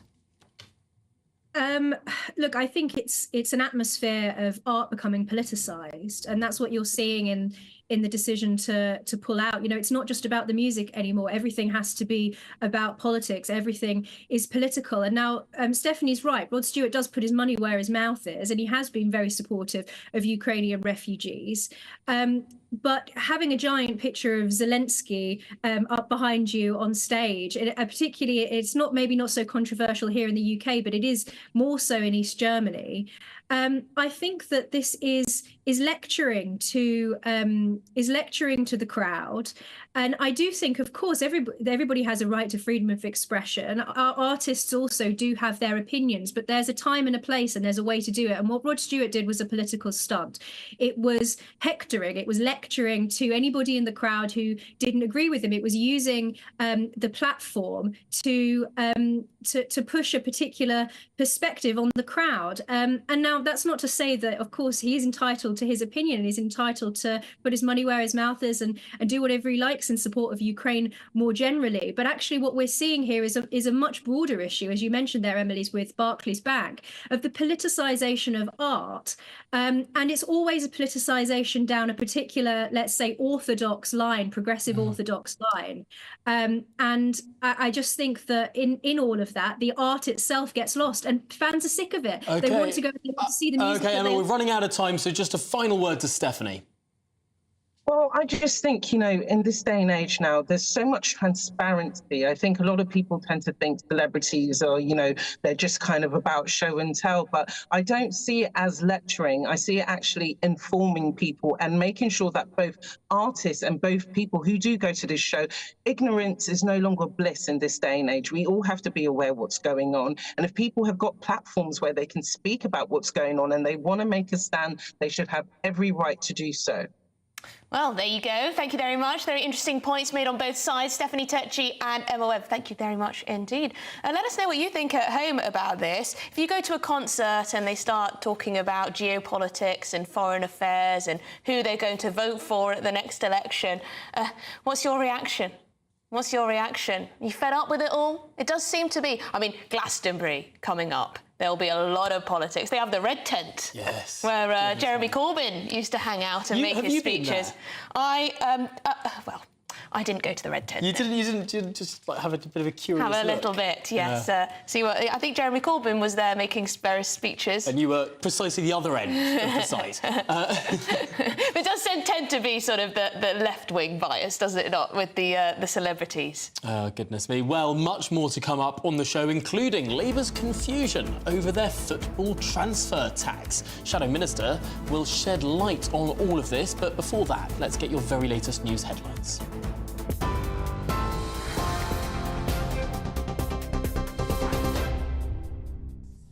Tom, thank you. The top stories from the GB newsroom. More than 40,000 migrants have now crossed the English Channel in small boats since Rishi Sunak promised to end the crisis in January last year.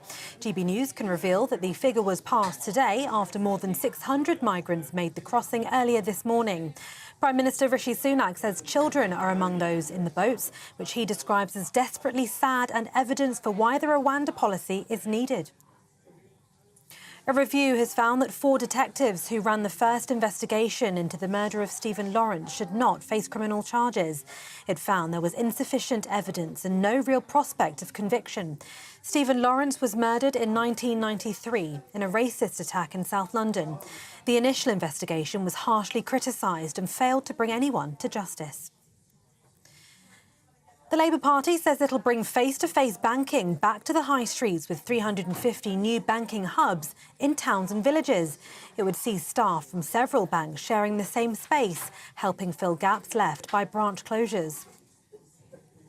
And today is the last day to register to vote in the upcoming general election, which takes place in about 2 weeks. A social media campaign's urging first-time voters to ensure they're on the electoral roll before the cut-off at midnight tonight. And the Russian president is due to arrive in North Korea for his first state visit in 24 years. Vladimir Putin is expected to receive a warm welcome in the isolated country. He'll hold a meeting with Kim Jong-un, who he's praised for firmly supporting the invasion of Ukraine, before continuing to Vietnam later in the week. For the latest stories, sign up to GB News Alerts by scanning the QR code on your screen or go to gbnews.com/alerts.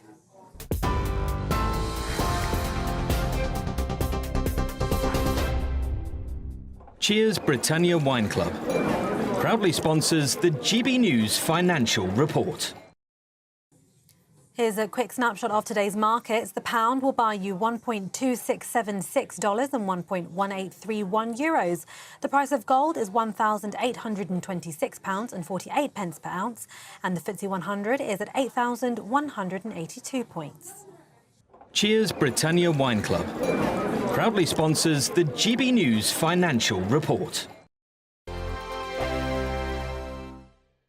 Good morning, welcome to your latest GB News weather update. It should be another mostly dry day with some further sunny spells today, but there is a thunderstorm risk for some of us, particularly across northern areas of the UK. That's where low pressure is closer to, but actually high pressure is building in from the south and west. There is a weather front, though, approaching from the southeast.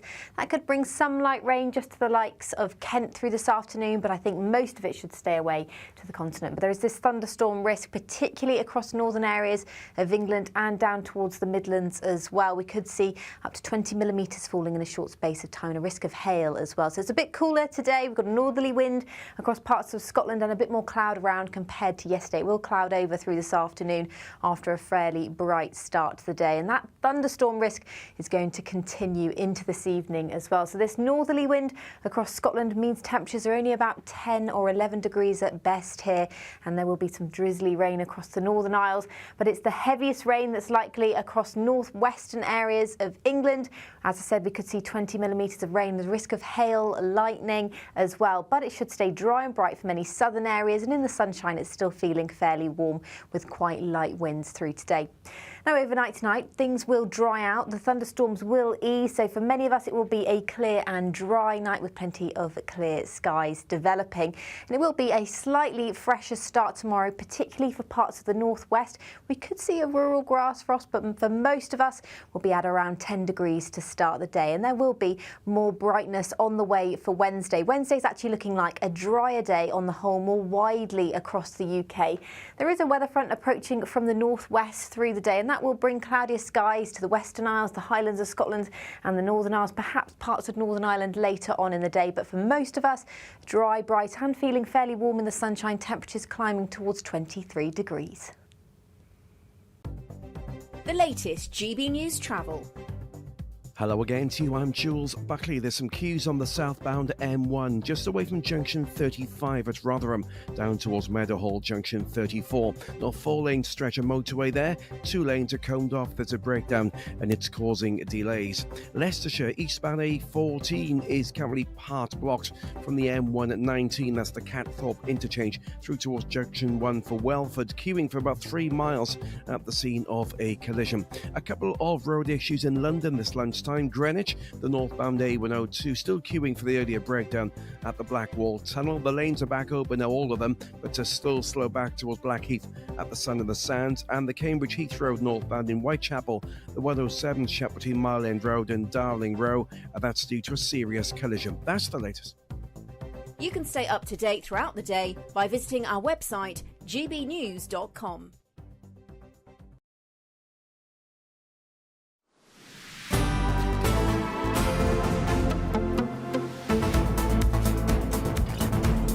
Right, it's 1:38. Good afternoon, Britain. And as part of the election campaign, Labour have promised to bring banking back to the high street. They're pledging to create 350 banking hubs over the next 5 years.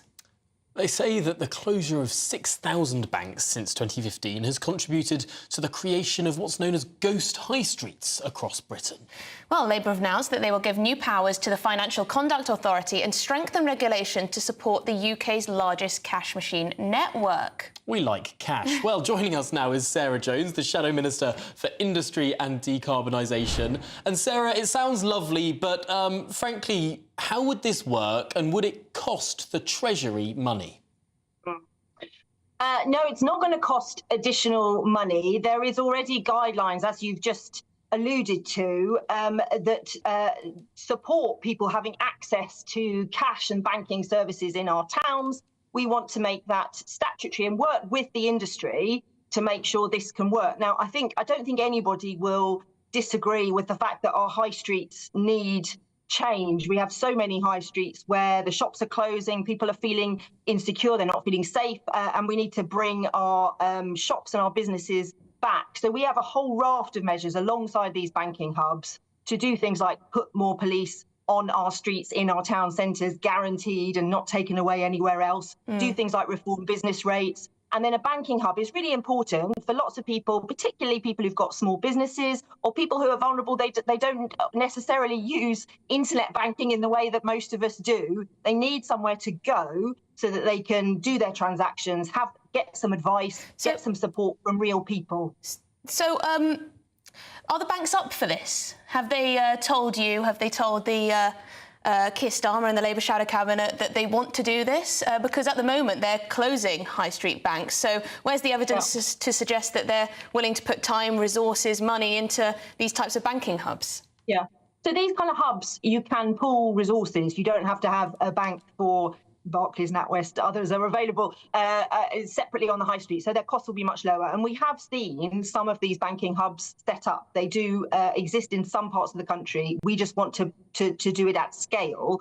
So we've been talking to the banks, we've been talking to business ever since Keir Starmer was appointed, as you can imagine, because we don't want to introduce things that are a surprise to business. We don't want to put them at a disadvantage. But it is really important that there is a presence on the high street. So these banking hubs, people share that space so that you can have people there who can help, but you don't have the costs of a high street bank that a lot of our banks have turned away. Yeah, no competition between different banks, just one state-authorised central banking hub.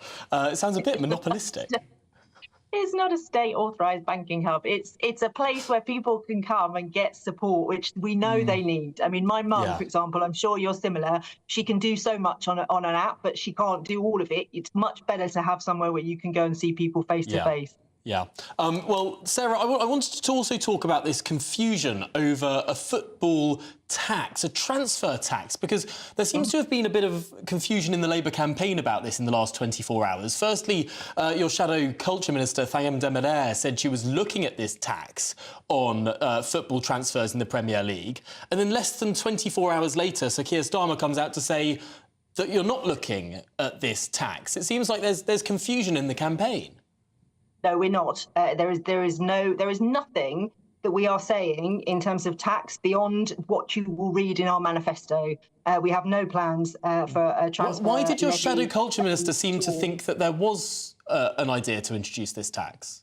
I didn't see that interview. And of course, you know that we want to make changes in terms of how football clubs can kind of thrive. And that will be her area of expertise and something that she's really keen to do. But we have set out in our manifesto that we will not be raising any taxes beyond what we've already said in terms of, a proper non-dom oil and gas windfall tax and the VAT on private schools. So we've been really clear about that. We have no plans beyond what's in the manifesto already. We don't need to. We have our promised and funded OK. Well, the IFS would disagree with that. They seem to believe that all the various pledges and all the various strategies may well lead more taxing. But I want to ask you about the European Union, because Rachel Reeves, Shadow Chancellor, she's been talking quite a lot about, tightening some of those ties, getting a little bit closer in terms of cooperation with the European Union. I mean, what makes the Labour Party think that we can renegotiate the deal with Brussels? Would they not accuse us of trying to cherry-pick the good bits? Just to your point there about the IFS, I mean, we are really clear. We are waking up in the morning thinking about how we grow the economy. We are not waking up in the morning thinking about how we tax people. It's growing the economy. Our economy is too small. That is growing the economy that is the answer to a lot of these questions that we're having.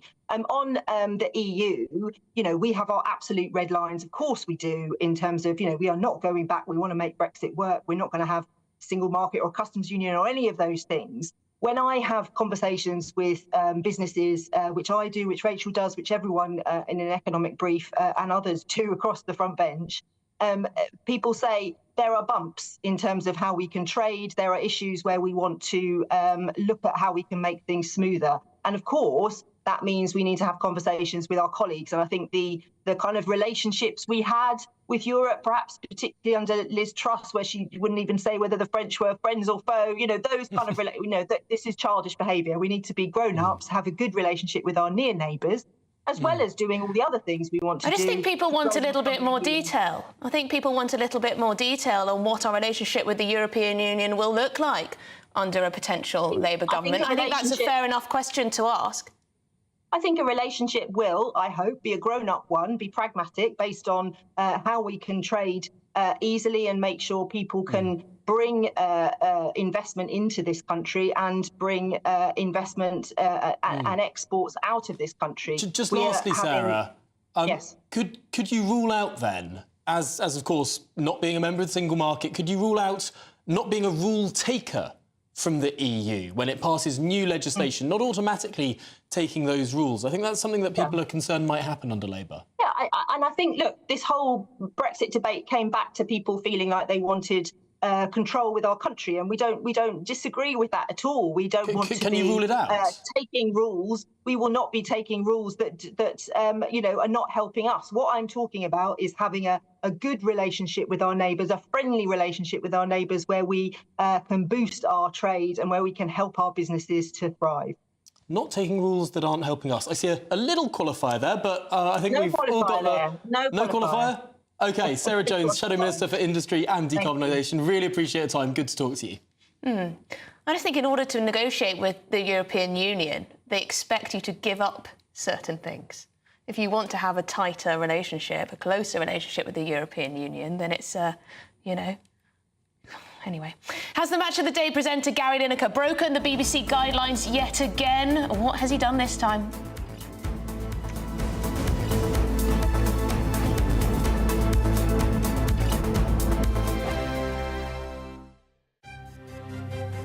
GB News Breakfast, every day from 6 a.m. The Princess of Wales has said she's excited by a new report on prioritising early childhood, a cause, as we know, that she's closely associated with. Yes, the task force findings claim that the UK could reap £45.5 billion in economic benefits if firms prioritise early childhood. Well, let's talk about this now with our royal correspondent, Cameron Walker. Good morning, Cameron. Good morning. I suppose it's characteristically Catherine, isn't it, to say she doesn't want to distract from this report by sort of people talking about her health. But we should start probably by saying she said she's not feeling well enough to come and talk about this in public, but sort of saying she's watching it, keeping a close eye from behind closed doors. Yeah, absolutely. This should not be seen as a return to work by the Princess of Wales, but I have been told she's A, read the report and B, been briefed on it. But this all stems really from her work when she started being a working member of the royal family, where she was working closely with people suffering from addiction, mental health problems. And what she found is all of these issues tend to stem from a poor start in life, so the first 5 years of a child's life. So in January 2023, she set up Shaping Us, this awareness campaign for the early years. 2 months later, she convened the Business Task Force, so 8 members of big businesses across the UK, and over a generation, that could add, as they claim, more than £40 billion to the UK economy each year. We spoke to Peter Grigg yesterday. He's the chair of Home Starts UK, a charity which supports young families. Let's hear what he said about the Princess's role in this. She's been a real driving force behind the report and everything it's done. And when we've spent time with the Royal Foundation, what it does, it reminds everyone that this is really important work and early childhood matters, that more businesses should get involved, that more charities are out there for people who want to do more to support families and children. So it's been a wonderful experience. The People's Channel. It's midday. Good afternoon, Britain. Your lunchtime update on the stories that matter across the UK. From breaking news and insightful analysis, inspiring stories and lively debates. Are you comparing yourself to a former Prime Minister? Which is it? Stay informed, stay updated, stay entertained. I just don't know how anyone would not want to be there. Every weekday from midday. We are Good Afternoon Britain, only on GB News. Britain's news channel. Are the newspapers getting you down? My wife didn't divorce me that month. Struggling to separate the wheat from the chaff? I know that it's a bit of a circus at the best of times. Well, don't worry. Headliners has got you covered. We'll take the burden of reading the day's news, and if we get depressed, who cares? It's an occupational hazard, frankly. That's Headliners on GB News from 11 p.m. till midnight, and the following morning, 5 till 6 a.m. on GB News, the comedy channel. Nah, just kidding. Britain's news channel.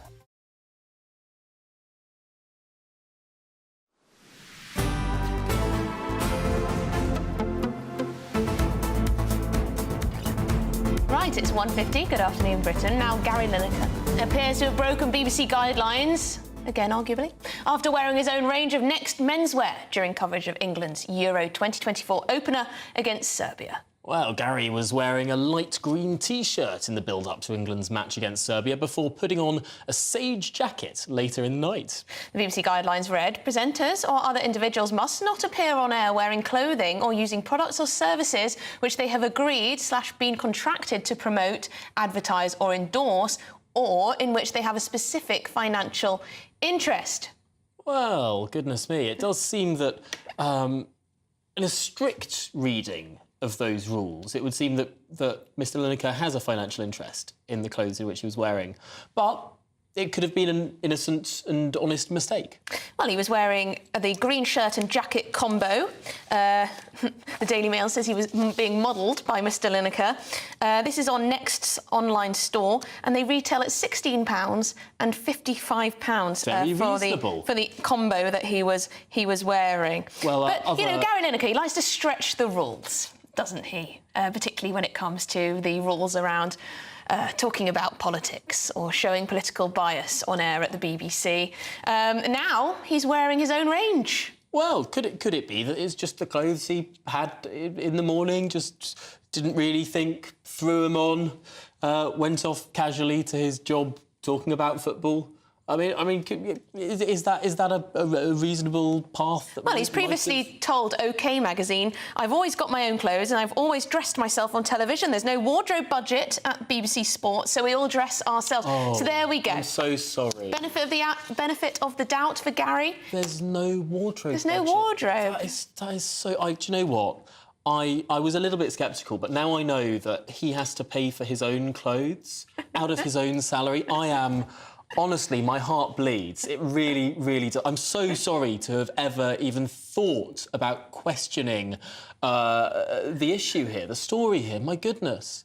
I think perhaps we could all form perhaps a collection for Gary Lineker to buy some clothes for himself. Clearly, there's no wardrobe department. I mean, goodness me, he has to rely on the charity of shops. Well, you know, there are fewer people signing up for the BBC licence fee, aren't there? So they've got to make these cuts. Yeah, I don't know if the BBC used to have a wardrobe budget for BBC Sport presenters. The poor guy's only on £1.3 million a year. I mean, how does he get by? Only? Yeah. 1.3 million. I think it's 1.3 million. It might be 1.2, but I mean, what's it to Gary? Well, there's new hope in the search for the missing MH370 Malaysian Airlines craft. Yes, over 200 passengers went missing 10 years ago when the plane mysteriously disappeared when flying over the South China Sea on its way to Kuala Lumpur. But now newly discovered sound signals could bring us closer to solving this case. Well, delighted to say joining us now is Dr Uzma Kadri from Cardiff University, who's been researching the disappearance of this aircraft. And first of all, what are these sound signals?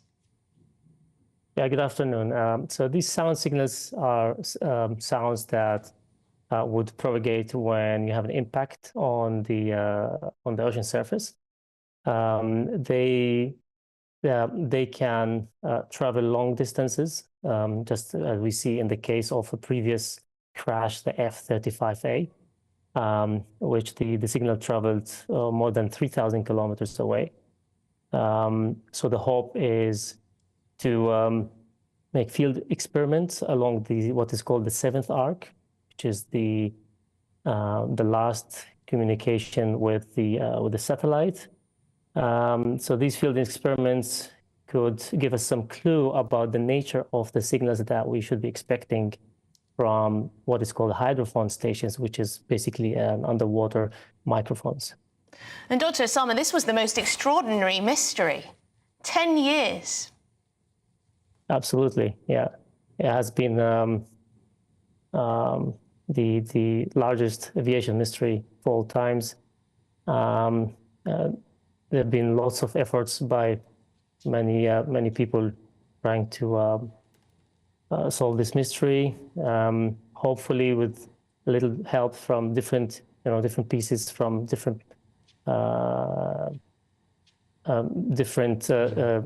parts of the world, from the acoustic side, from the satellite. Hopefully, that would give us some clue on the actual location. And would this be the location of the so-called black box? Would we be able to learn more about actually what possibly went on 10 years ago? I believe so. I mean, this is the one of the main points is finding the black box should expose what happened on the airplane. So that is the hope is to find it, and then we can learn more about what actually happened and finally give closure to the families. Well, Dr. Asuma Kadri, thank you so much for talking to us, and thank you for the work that you're doing. Hopefully this mystery will finally be solved. Really, really interesting stuff there. Thanks for joining us. Yes, very interesting indeed. Well, don't go anywhere because we've got plenty more. On the latest from the general election campaign trail, of course, Boris Johnson writing letters to potential Reform UK voters. Is he the Conservatives' key to peeling off some of those people who might well split the centre-right vote? Or, in the words of Nigel Farage, is it now the Conservatives in some areas that are splitting the Reform vote? Well, it's not just letters that Boris has been writing, he's appearing in campaign videos as well. But is it all too little, too late?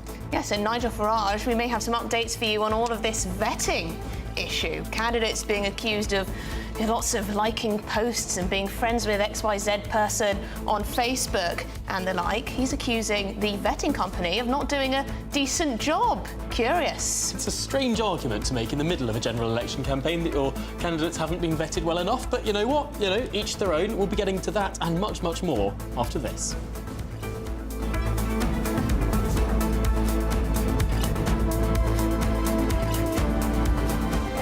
Don't miss out on your chance to win our Summer Spectacular. And have we got a prize for you? First, there's a totally tax-free £15,000 in cash to make your summer spectacular. Spend that extra cash however you like.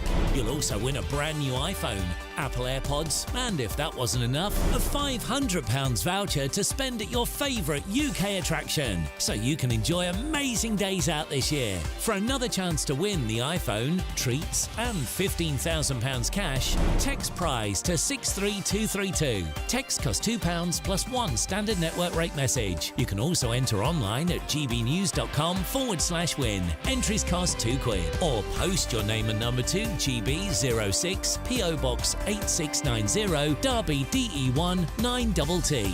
UK only. Entrance must be 18 or over. Lines close at 5 p.m. on the 28th of June. Please check the closing time if listening or watching on demand. Good luck. GB News is Britain's election channel. And when the big stories break, we're tackling them on Britain's newsroom. When we disagree, and we disagree a lot, it's even livelier than normal. We don't disagree that much. We do. His comedy, though, is revolting. I knew her, unlike you. That explains Beverly Turner's temperament. It's a bit frothy in here, isn't it? You'll have one of me one day. For dartball practice. Britain's newsroom on GB News. Weekdays, 9:30 a.m. GB News, the People's Channel, Britain's news channel. Hi there, I'm Michelle Dewberry, and I'm going to take a second to tell you all about my show, Jubes and Co. We start off with the issues of the day. We then bring in both sides of the argument. We get rid of the disrespect, and then you throw me into the mix. And trust me, I'll tell it exactly how it is. And then, of course, the magic ingredient, you at home. We mix it all together, and what have we got? In my opinion, the best debate show in town. Monday to Friday, 6 till 7 on GB News, Britain's news channel. Are the newspapers getting you down? My wife didn't divorce me that month.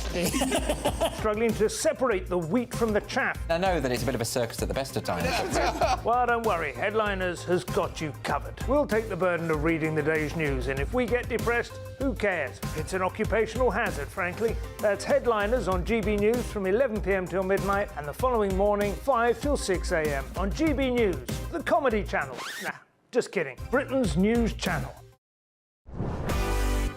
This is GB News, and we are Britain's election channel. This vote may seem to be about the politicians in the media, but actually, it's about you. And we won't forget that. Join us up and down the country as we follow every moment together. More than ever, it's important to hear all sides as you make your decision ahead of polling day. We're here for you. This is GB News, the People's Channel. Britain's election channel.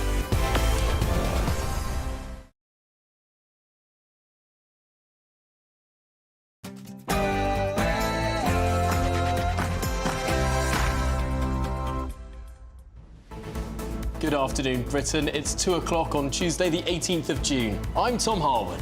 And I'm Emily Carver. Rishi Sunak has defended his Rwanda plan after GB News exclusively revealed that more than 40,000 migrants have crossed the Channel since he pledged to stop those boats. We're going to hear from the Prime Minister as well as Keir Starmer on this important issue very shortly.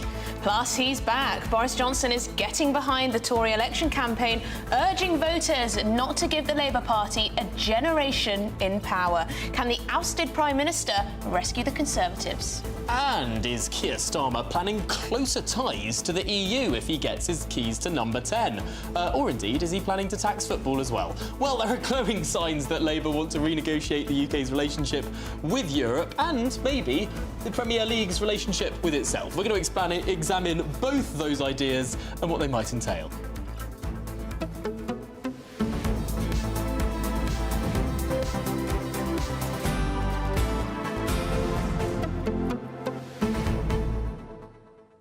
Well, this election seems to get more fascinating by the day, doesn't it? Do you know what? The more this election goes on, the more the same I think it feels. We're yet to see a significant breakage point in these polls, but I wonder if the news that we've broken in this show today, 40,000 people crossing the Channel, will that re-centre the focus of this election campaign, at least in the short term, towards what is going on in the Channel? And frankly, if Keir Starmer or Rishi Sunak have got a credible plan to deal with it. That's very difficult, isn't it? I mean, the Prime Minister, Rishi Sunak, he'll say, we've been trying our best to get this legislation through, to get the Rwanda flights off the ground. There have been many obstacles, legal and political obstacles, put in our way. Stick with us and we'll finish the job. Whereas the Labour Party will say, well, the government have a rubbish track record on this. Look at these figures. We can only do better. And yet, this is perhaps where manifestos matter. Because policies that aren't in a winning party's manifesto can be delayed by the Lords.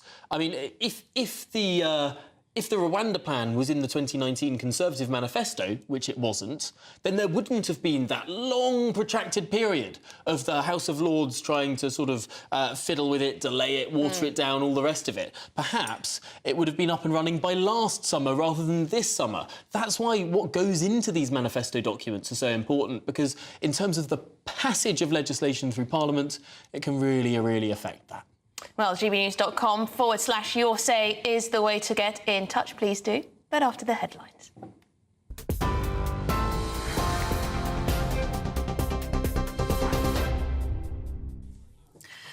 Emily, Tom, thank you very much. And first to some breaking news this hour. 3 young children who went missing after a trip to Surrey police have now located 14-year-old Candy, Amelia, who's 9, and 7-year-old Malik in London.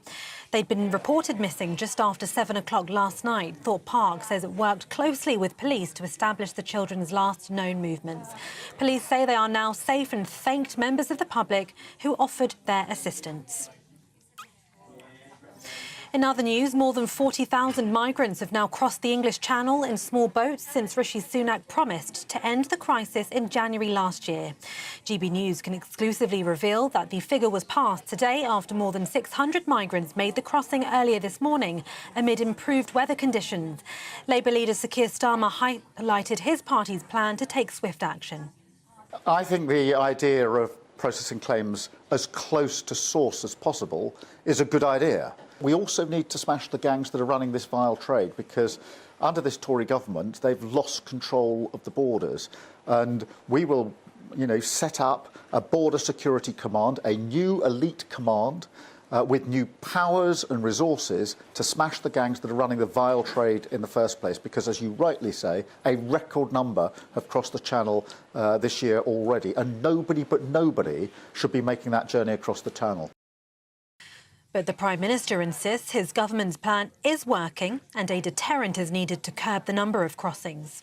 It's desperately sad to see young children being put in these very dangerous situations making these crossings. It just illustrates why we have to stop the boat, something I'm determined to do and have a clear plan to do so. If re-elected as Prime Minister, the flights will go to Rwanda. We will build that deterrent, removing the incentive for people to come here in the first place. That is the only way to solve this problem. And in contrast, Keir Starmer would release everyone that we've detained. Illegal migrants would be on our streets. They wouldn't be on the planes, which would be cancelled. There would be no deterrent. There'd be an amnesty for illegal migrants, would be the soft touch in Europe. In other news, a review has found that 4 detectives who ran the first investigation into the murder of Stephen Lawrence should not face criminal charges. It found there was insufficient evidence and no real prospect of conviction. It means none of the 4 retired detectives will be charged. Stephen Lawrence was murdered in 1993 in a racist attack in South London. The initial investigation was harshly criticised and failed to bring anyone to justice. Labour says it'll bring face-to-face banking back to the high streets with 350 new hubs in towns and villages. It would see staff from several banks sharing the same space, helping fill gaps left by branch closures. Consumer group Which says more than 6,000 branches have closed since 2015. Meanwhile, the Liberal Democrats are promising to spend £10 million a year to tackle sewage dumping by water companies. New quality inspectors would work as part of a newly created Clean Water Authority. Sir Ed Davey says it's crucial that Britain's water is cleaned up. There's nowhere near enough sewage monitors. We call them Sewage Busters. We want to provide £10 million in our cost of manifesto, so our new regulator, the Clean Water Authority, has the resources, because we do need a tough regulator, as we're proposing, with powers coming from other regulators, so we have a much stronger regulator, but they need the resources to do the job. And we've seen on the Conservatives cutting back the Environment Agency, where some of these monitors were, and we want to make sure the resources are there as well as the rules. The leader of the Reform UK party says the party has been let down by a company that was contracted to vet its candidates. Nigel Farage says a large sum of money was paid to the firm, which he didn't name, and flagged possible legal action. It comes after Reform was hit by a series of revelations about some of its candidates, with one person resigning after having previously supported the British National Party. And the Russian president is now on his way to North Korea for his first state visit in 24 years. Vladimir Putin is expected to receive a warm welcome in the isolated country. He'll hold a meeting with Kim Jong-un, who he's praised for firmly supporting the invasion of Ukraine, before continuing to Vietnam later in the week. For the latest stories, sign up to GB News Alerts by scanning the QR code on your screen or go to gbnews.com/alerts. Now back to Tom and Emily.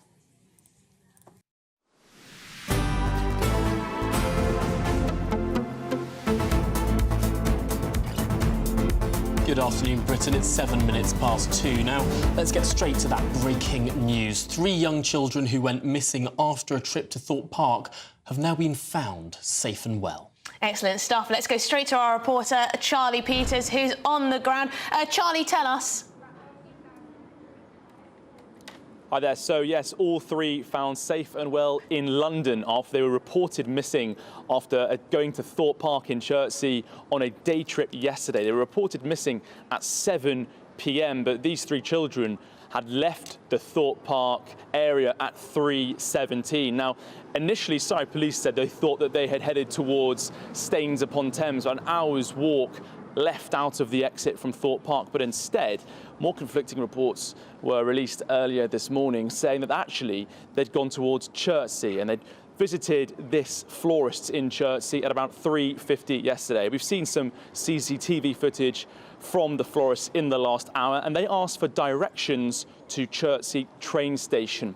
Now, it's highly likely that's from there that they travelled into London yesterday evening. Now, we still don't know where they stayed in London last night, and those three children, all known to each other on a day trip from Milton Keynes to Thorpe Park. The youngest two, Amelia and Malik, they were siblings, and the eldest, Candy, is seen in that CCTV footage holding their hands and guiding them through the shop. Now, the police have said that they're found safe and well in London, but several more questions still need to be answered about how it took so long for them to be reported missing and how they managed to get to London without any supervision.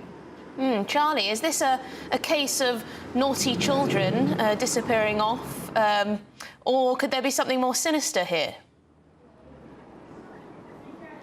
Well, at this point, Emily, we just don't know, and there's also been no mention of who they were on that day trip from Milton Keynes to Thorpe Park with. We've had no information in terms of families or supervision or who they were in the care of during that time yesterday and how they managed just to leave Thorpe Park in the middle of the day. Yesterday, likely to be a busy day, so quite surprising that that was able to be achieved. Also, the walk from Thorpe Park to Chertsey, it's not easy. It's about 40 minutes. Some of it's on an A road. There's no pavement there. So to have three children walking down a significant road in such a manner would have attracted, I imagine, some attention from people driving by. But it was here, and the floor is just behind me, where they spoke to the people working inside and asked for directions to the train station, no more than 5 minutes walk further away from here. Now, there are about 2 trains an hour from Chertsey into London. They take quite a while. It's well over an hour.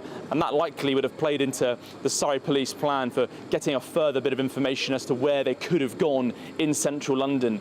It stops in London Waterloo, but they could have gotten off at Clapham Junction as well as London Vauxhall in South London. So more information, I'm sure, will be released later today from Surrey police. But they are delighted to say, as you can imagine, that they've been found safe and well today in London. Hugely good news that that has happened, and it does make you wonder that perhaps it was just a flight of whimsy from children who can be explorative. Well, I hope so. Hopefully they weren't running from anything. Yes. Thank you very much indeed, Charlie Peters, our reporter there in Chertsey. But yes, on the face of it, good news. Missing children have been found. Did you ever go off exploring places growing up? No, I'd get scared if I got lost in the supermarket. Oh, I like to go off on walks. So. Yeah, really good stuff. No, I think I'd be, Mum, where are you? More independent now. Yeah, no, are you sure? Yeah, good. Rishi Sunak has defended his Rwanda plan and his record on illegal immigration. Yes, this comes after GBNews exclusively revealed that the number of migrants crossing the Channel since January last year, when Rishi Sunak promised to stop the boats, has now surpassed 40,000. Well, the grim milestone figure was passed today after more than 600 more migrants crossed the Channel illegally throughout the course of this morning. Well, joining us now from the Conservative battle bus is GBNews political editor Christopher Hope. Christopher, this number, this shocking figure, was put to the Prime Minister. Looks like Christopher is a little bit frozen there. Oh, I thought he was just standing still. I thought he was just anticipating your question in a state of sort of rigid anticipation. No, OK, we'll see if we can reconnect to Christopher Hope and see if that Labour battle bus... Well, I can tell you what Rishi Sunak did say in response to that charge about the 40,000. Actually, no, I can't. Let's go to Olivia Utley, who is, of course, on the campaign trail as well. She's been following the Labour campaign trail. Let's hope that Labour's internet connection is better where they are. Olivia, what's Keir Starmer been up to? Keir Starmer has been in Basingstoke this morning, where he's been talking to workers in a pub. He also did a little round with the media where he was quizzed about that GBNews exclusive story, the 40,000 migrants who've come over the Channel since January last year. I asked him whether Labour would consider a policy like Rwanda, so an offshoring policy, and he gave quite a confused answer. He didn't rule out Labour considering some sort of offshoring policy, but he said they work best when they're done closest to home. And he talked about Ukraine and Afghanistan before clarifying that actually in the case of Afghanistan, it didn't work very well at all. So it seems as though Labour is very much considering some sort of offshoring policy. It wants to show that there is some clear blue water between its policy on offshoring and the Rwanda policy. But as yet, it doesn't seem particularly clear what that difference is.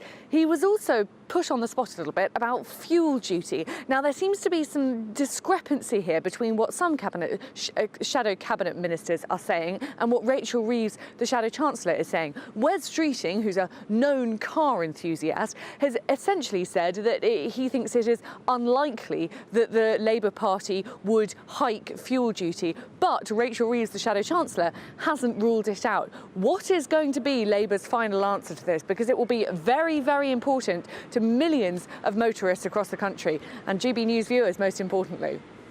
Certainly will. Well, Olivia Utley, one more question for you there, because the idea that the European Union might come and renegotiate some elements of the Brexit deal, or the Brexit deal in its entirety, that the UK could enter in what was perhaps a Theresa May-style Chequers agreement under the Labour Party, has been floated, if not in terms, in spirit, by Rachel Reeves. Well, absolutely. Rachel Reeves has talked about potentially reopening the Brexit negotiation in order to negotiate specifically about chemical regulations. Now, that would be in order to give, she says, a better deal to the City of London. Of course, that has got tongues wagging across Westminster. The idea that Labour might reopen that negotiation suggests to some people, particularly Brexiteers, that there might be some sort of route for Britain to end up rejoining the single market, something which Brexiteers are obviously very, very reluctant to see happen. Now, Rachel Reeves and Keir Starmer have again and again ruled out Britain rejoining the single market, and they've said that, you know, we have left, that's that, etc. But if Rachel Reeves begins to open that can, then who knows how many worms could come sailing out. Yes, indeed. Thank you very much indeed, Olivia Utley there, our political correspondent. Now, across the way to the Liberal Democrats, they want to clamp down on sewage dumping water firms. The party is pledging £10 million per year to deliver new water quality inspectors as part of an ambition to recruit at least 100 so-called Sewage Busters. Sewage Busters. I'm just imagining. Who are you going to call? Exactly. It's going to be sort of big backpacks and sort of, I don't know, vacuumy things and running in. There's going to be Well, there's a potential new job for you, Tom. Well, there we go. I don't know. Side hustle? Anyway, let's see what Ed Davey has been outlining today.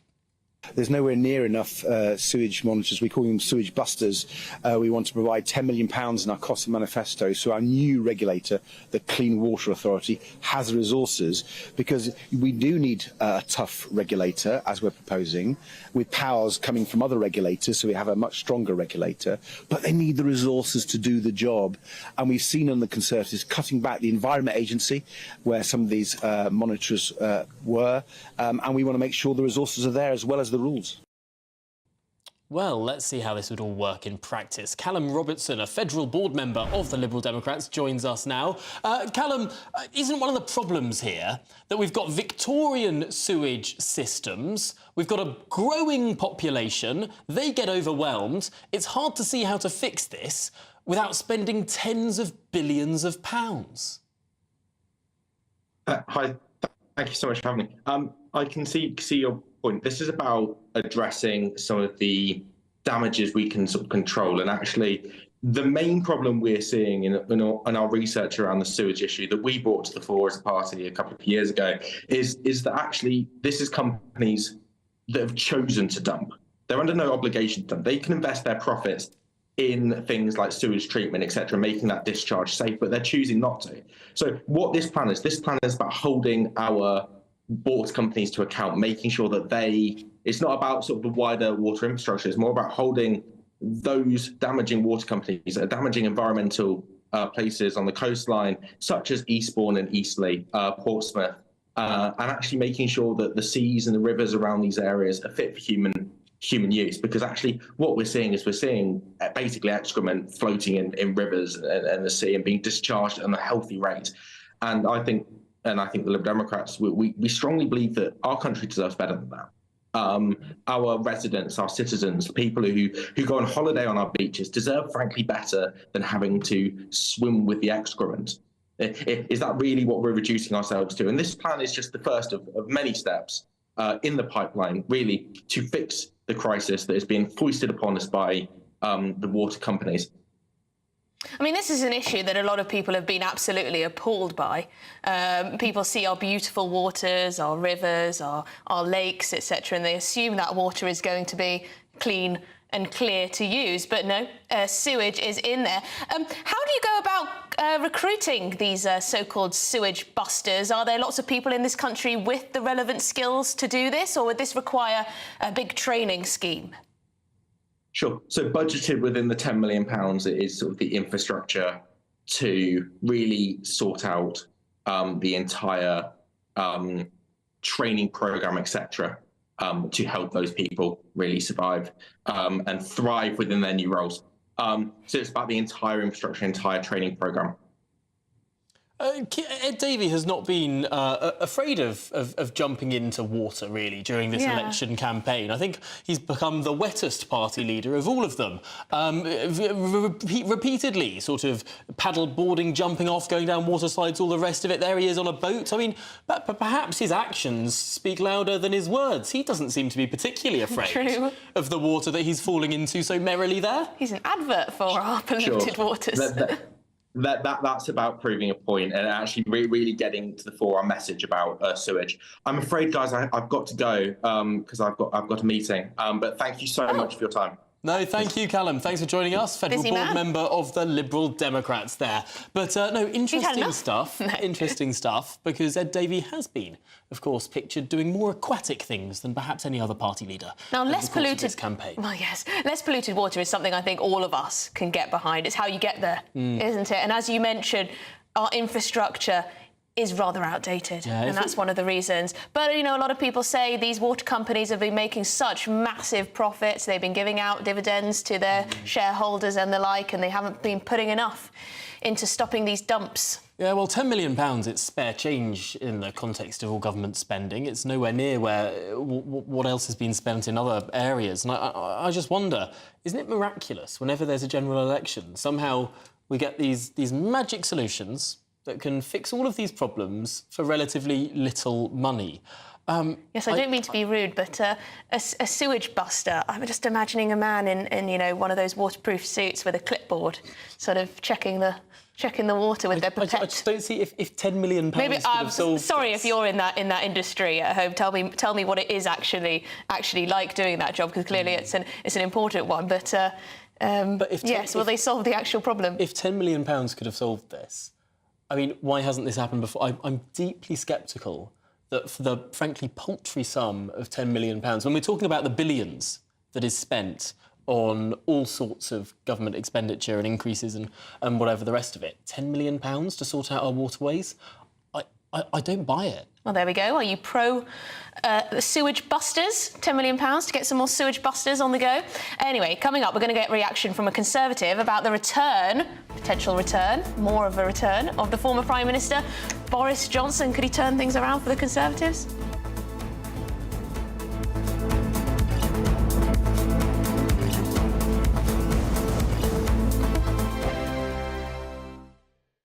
This is GB News, Britain's news channel. Today, we've got a veteran who endeavours to help those suffering from anxiety in all its various forms and manifestations. Yes, over 3 decades, Simon Lee has established himself as a pioneer, seeking new ways to coach personal development and mental strength. Now, look, there's this famous phrase, isn't it, that hard times create weak men and weak men create hard times. Is that the kind of philosophy that your work is based on? Absolutely, absolutely. Because as a child, I received a masterclass in how weak men create hard times. Did you go through hard times as a kid? We had 3 toxic men in the family, and they caused the family no end of grief, trauma and hardship. So, and at the time when you're going through it, you think, well, you can't help but fall into a victim mentality. You think, why me? Why am I going through this? But actually, I couldn't do what I do now without that masterclass. Do you mind me asking who those men were? Yep, it's fine. One of them was my stepfather. Yeah. One of them was my grandfather, and one of them was my uncle. Right. So they're all inner family members. And without exception, all of them, outside of the family doors, wanted to put themselves across as moral pillars of society. How do you turn that story around and be the man that you are today and turn what you went through into a positive? How do you do that? You've established that pretty much you can, choose to be a victim of your circumstance or use it as inspiration to do better and say, you know what, when I'm older, for example, if you had a bad childhood, I want to make sure my kids get the kind of childhood I didn't have. So how do you relay that to the people you mentor now, I guess? What we do, I set up something called Unlimited Courage. We talk about giving men a primary aim of courage. So we bring in philosophies such as Stoicism, our own 7 Courages, Bushido, and they love it. They love it. And I must admit, when I found it, I felt like I'd found the Holy Grail. Wow. The People's Channel. Every Saturday, 10 till 12, we'll bring you all of the news that you need to know. We'll also remind you that there is so much to smile about. It's my favourite time of the week. I get to relax, enjoy some light-hearted stories, and let Ellie teach me about fashion too. That's Saturday Morning Live, every Saturday, 10 till 12. Only on GB News, Britain's news channel.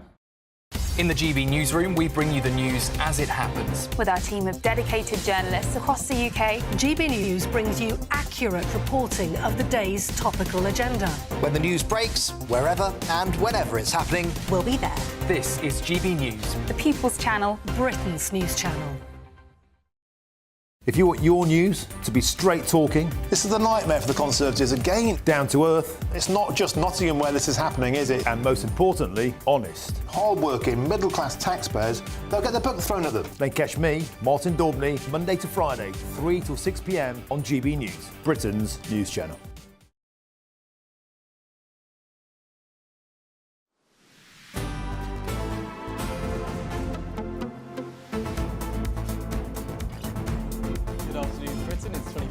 Past 2. Now, Prime Minister Rishi Sunak spoke to journalists in North Devon this morning about the general election. Let's take a listen.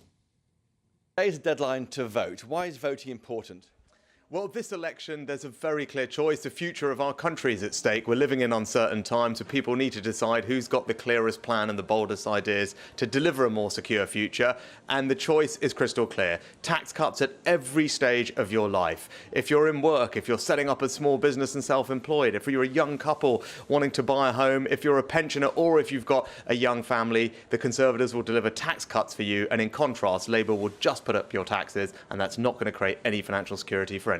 And on registering to vote, that's why registering to vote for any party is important. Yes, absolutely, because the future of our country is at stake, and we're living in the most uncertain times that we've seen in this country for decades. And that's why this election is so crucial, and people need to decide who has the clearest plan, who's got the boldest ideas to deliver a secure future for them. And as our manifesto sets out, we want to deliver tax cuts for people at every stage of their lives, in contrast to the Labour Party that just wants to put taxes up, and that's a very important choice for people at this election. We're here in North Devon, which is normally a very safe Conservative seat with over 20,000 majority. Why are you here? Is it because your campaign is not going as well as it should be? And are you disappointed that Boris Johnson isn't yet campaigning for the Tory party? Do you feel let down by him? Well, I'm talking to people across every part of our country because I don't take any vote for granted. But specifically, I'm here talking to fishing communities because we're the only party that cares about them. And that's why I'm here. And what you can see is we're taking advantage of our Brexit opportunities to provide almost £1 billion worth of extra fishing opportunities for our fleets here. And if re-elected, we'll recommit to the £100 million seafood fund to support the sector. In contrast, the Labour Party didn't mention the word fishing once in their manifesto, and as we've learnt today, would do a cosy deal with the EU as the price of their greater alignment, which would just mean giving more access to European fleets in our waters. That's a choice for fishing fleets and fishing communities at this election. And on Boris Johnson, do you feel disappointed? He's not yet campaigning for your party. Do you feel let down by him? Well, it's great that Boris is supporting the Conservative Party. I very much welcome that. He's endorsing many candidates in videos and letters which have been coordinated by the campaign. I know that will make a difference. And of course, every week he's making the case in his column and making sure that everyone understands that what a Labour government would do to this country and why it's important that everyone votes Conservative. And I'm glad he's doing that. On small boats, 600 people have arrived today, 40,000 now since you promised to stop those boats. Isn't it time to apologise for this failure of your government? That includes children and babies today.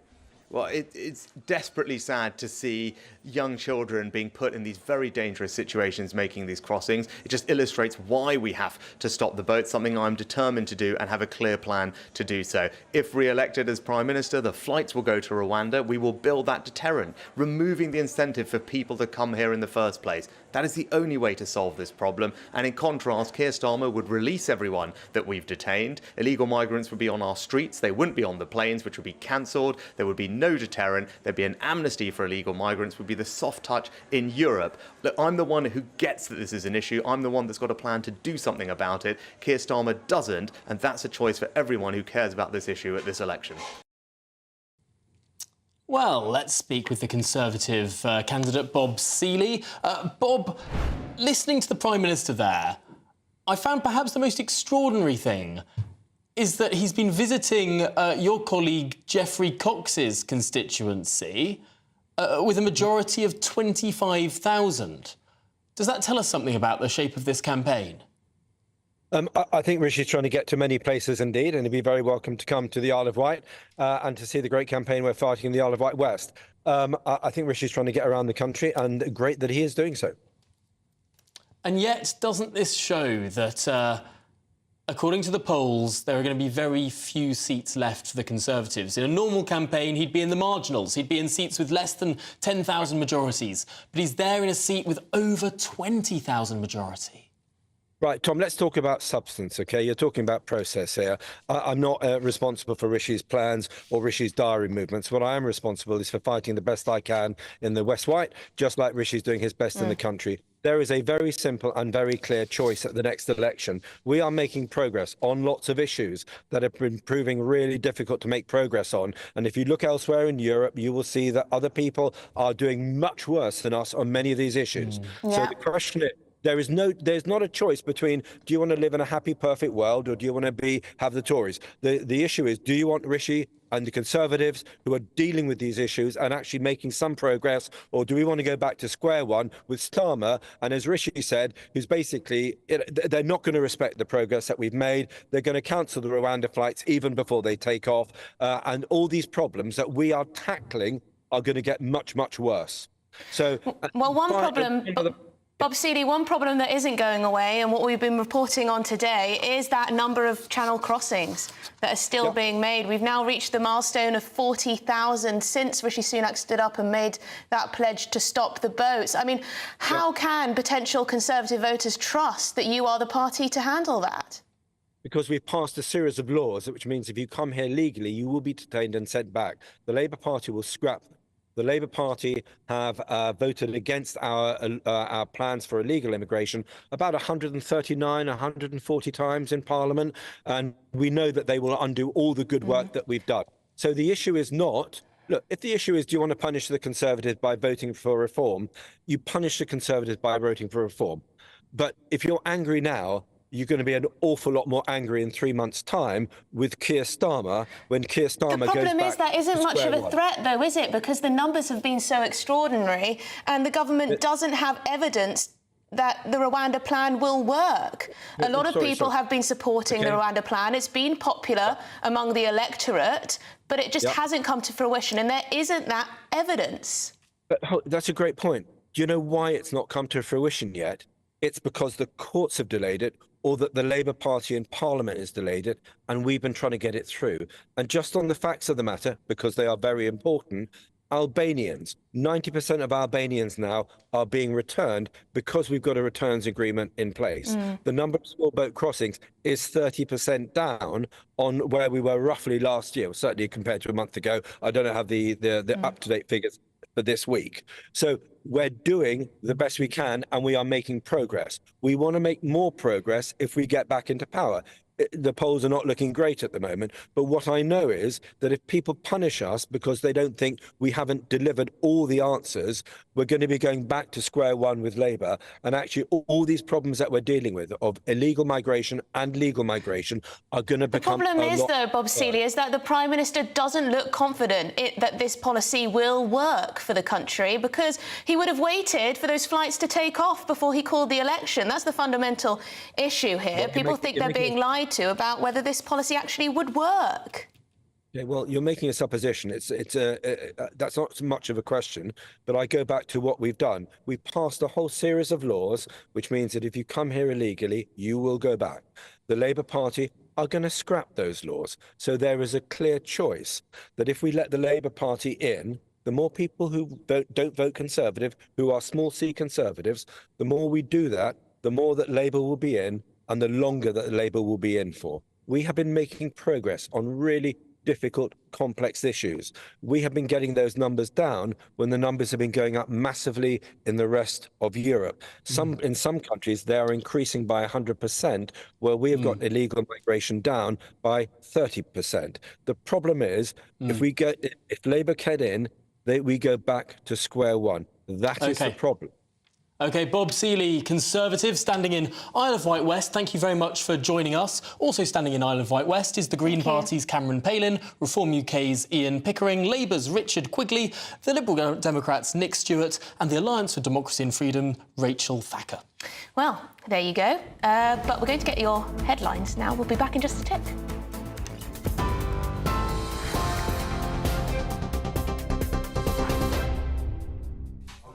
Emily, thank you. The top stories this hour. As you've been hearing, 3 young children who went missing after a trip to Thorpe Park have now been found safe and well. Surrey police have now located 14-year-old Candy, Amelia, who's 9, and 7-year-old Malik in London. They had been reported missing just after 7 o'clock last night. Thorpe Park says it worked closely with police to establish the children's last known movements. Police say the children are now safe and thanked members of the public who offered their assistance. In other news, more than 12,000 small boat migrants have now crossed the English Channel this year. GBNews can reveal that the figure was passed today after more than 600 migrants made the crossing earlier this morning. Prime Minister Rishi Sunak says children are among those on the boats, which he describes as desperately sad and evidence for why the Rwanda policy is needed. A review has found that 4 detectives who ran the first investigation into the murder of Stephen Lawrence should not face criminal charges. It found there was insufficient evidence and no real prospect of conviction. Stephen Lawrence was murdered in 1993 in a racist attack in South London. The initial investigation was harshly criticised and failed to bring anyone to justice. Labour says it'll bring face-to-face banking back to the high streets with 350 new banking hubs in towns and villages. It would see staff from several banks sharing the same space, helping fill gaps left by branch closures.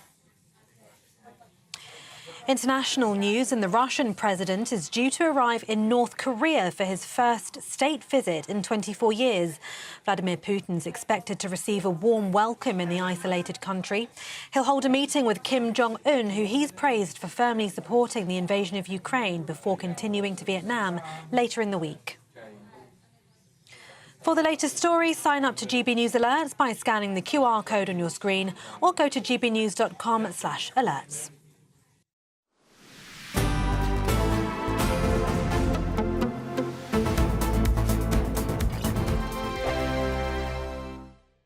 Good morning, welcome to your latest GB News weather update. It should be another mostly dry day with some further sunny spells today, but there is a thunderstorm risk for some of us, particularly across northern areas of the UK. That's where low pressure is closer to, but actually high pressure is building in from the south and west. There is a weather front, though, approaching from the southeast.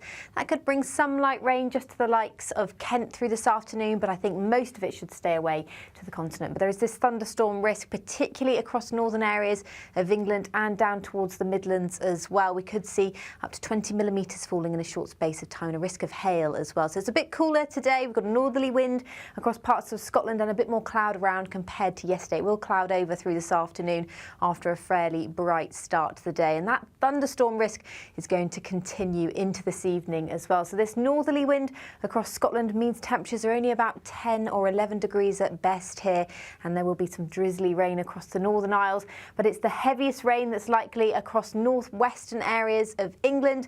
As I said, we could see 20 millimetres of rain. There's a risk of hail, lightning as well, but it should stay dry and bright for many southern areas, and in the sunshine it's still feeling fairly warm with quite light winds through today. Now, overnight tonight, things will dry out. The thunderstorms will ease, so for many of us it will be a clear and dry night with plenty of clear skies developing. And it will be a slightly fresher start tomorrow, particularly for parts of the northwest. We could see a rural grass frost, but for most of us, we'll be at around 10 degrees to start the day. And there will be more brightness on the way for Wednesday. Wednesday's actually looking like a drier day on the whole, more widely across the UK.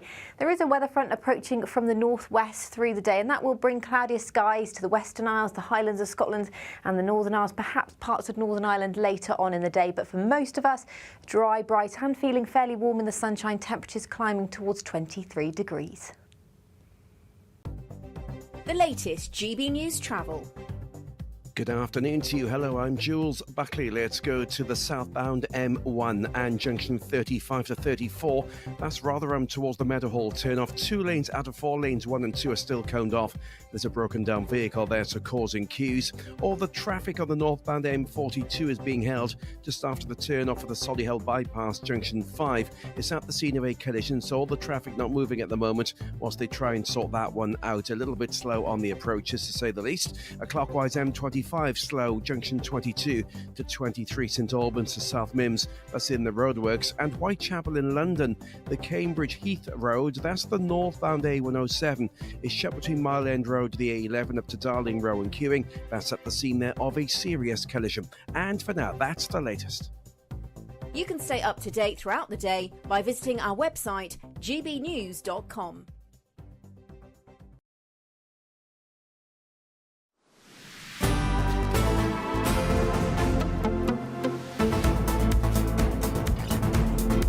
Right, well, 2:40 is the time, and coming up at 3 o'clock is Martin Daubney. He's joining us now. Martin, tell us, what have you got on your menu today? Well, as you've been cogitating during your show, is it time to bring back the big dog, bring back Boris? Rishi Sunak has admitted Boris will make a difference. By Jove, they need one.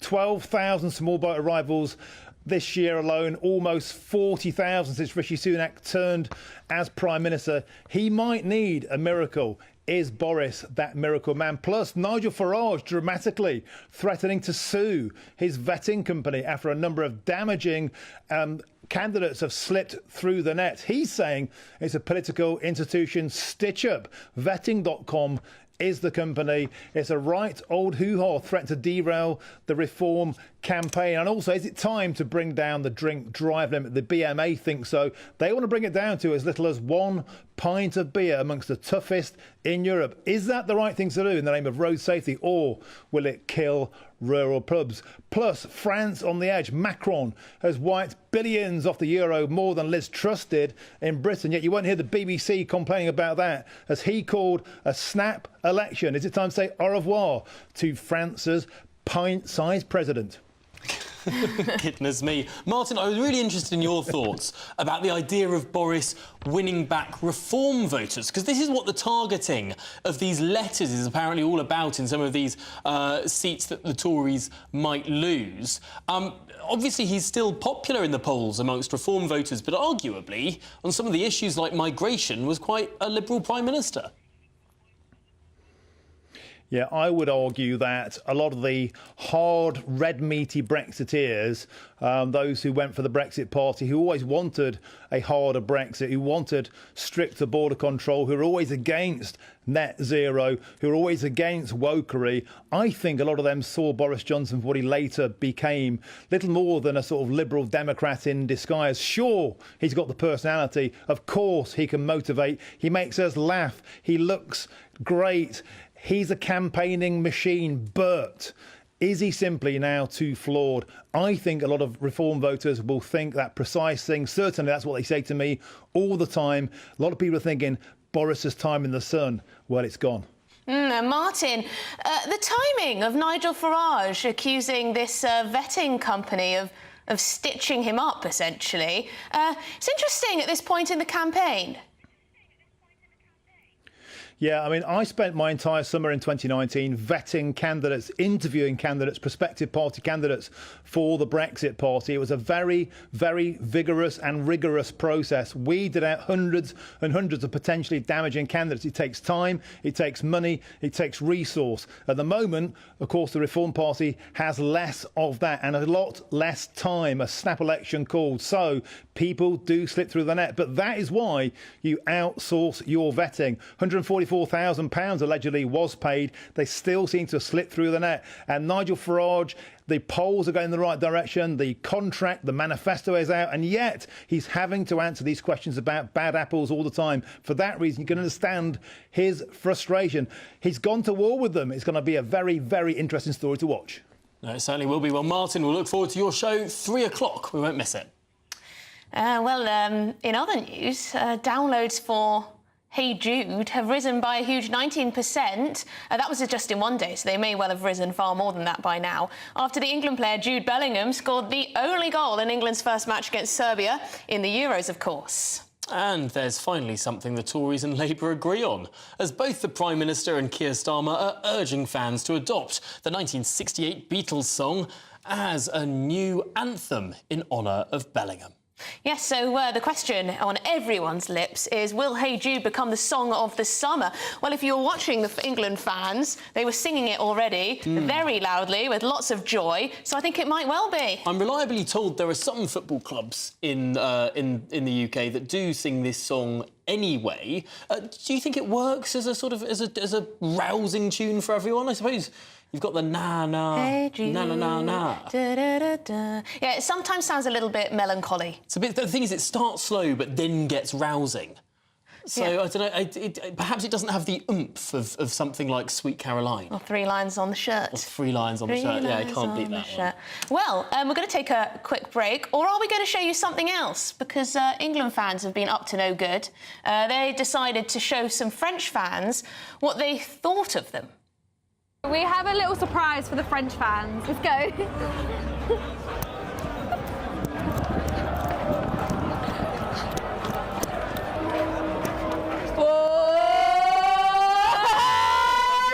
For those watching on radio, you have 2 young England fans running up to French football fans there with 2 baguettes, only to break those baguettes in the face of the French football fans and then run off.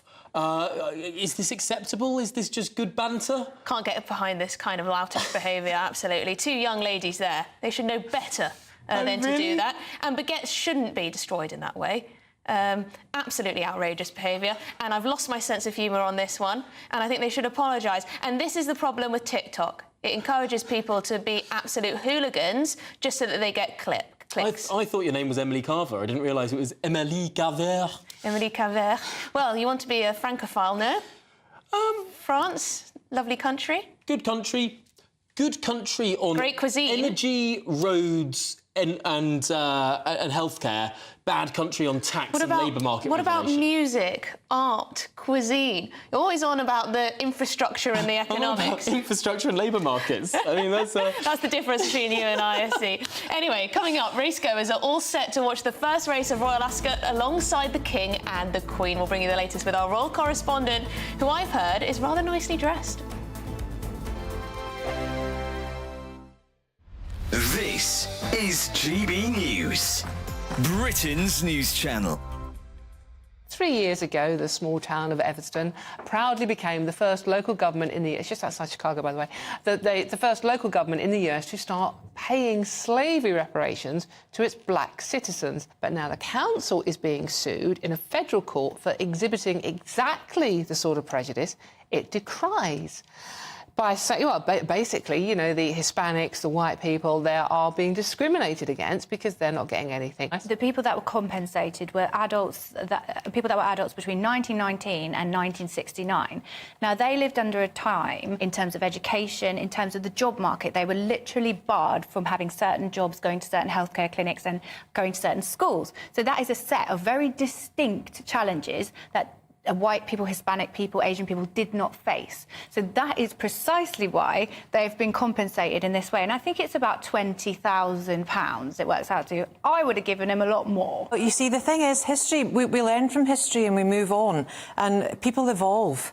And in order to reach a certain goal and a certain level of parity, which is what we all want to do, and through no way of levelling up, and this is a form of levelling up, by the way, it's nothing else, and it's divisive and it's patronising, I think it's absolutely disgusting. There were people in modern history who were discriminated against constantly, and I think it's so divisive to keep going back, to keep reiterating, to keep saying, oh, poor you.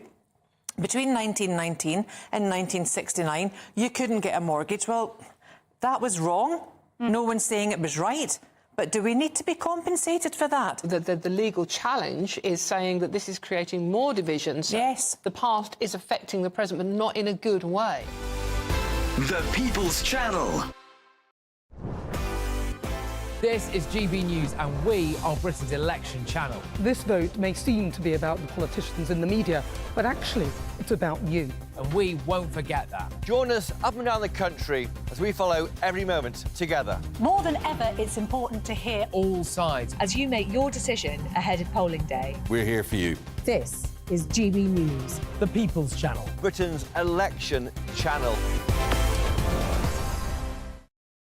It's midday. Good afternoon, Britain. Your lunchtime update on the stories that matter across the UK. From breaking news and insightful analysis, inspiring stories and lively debates. Are you comparing yourself to a former Prime Minister? Which is it? Stay informed, stay updated, stay entertained. I just don't know how anyone would not want to be there. Every weekday from midday. We are Good Afternoon Britain, only on GB News. Britain's news channel.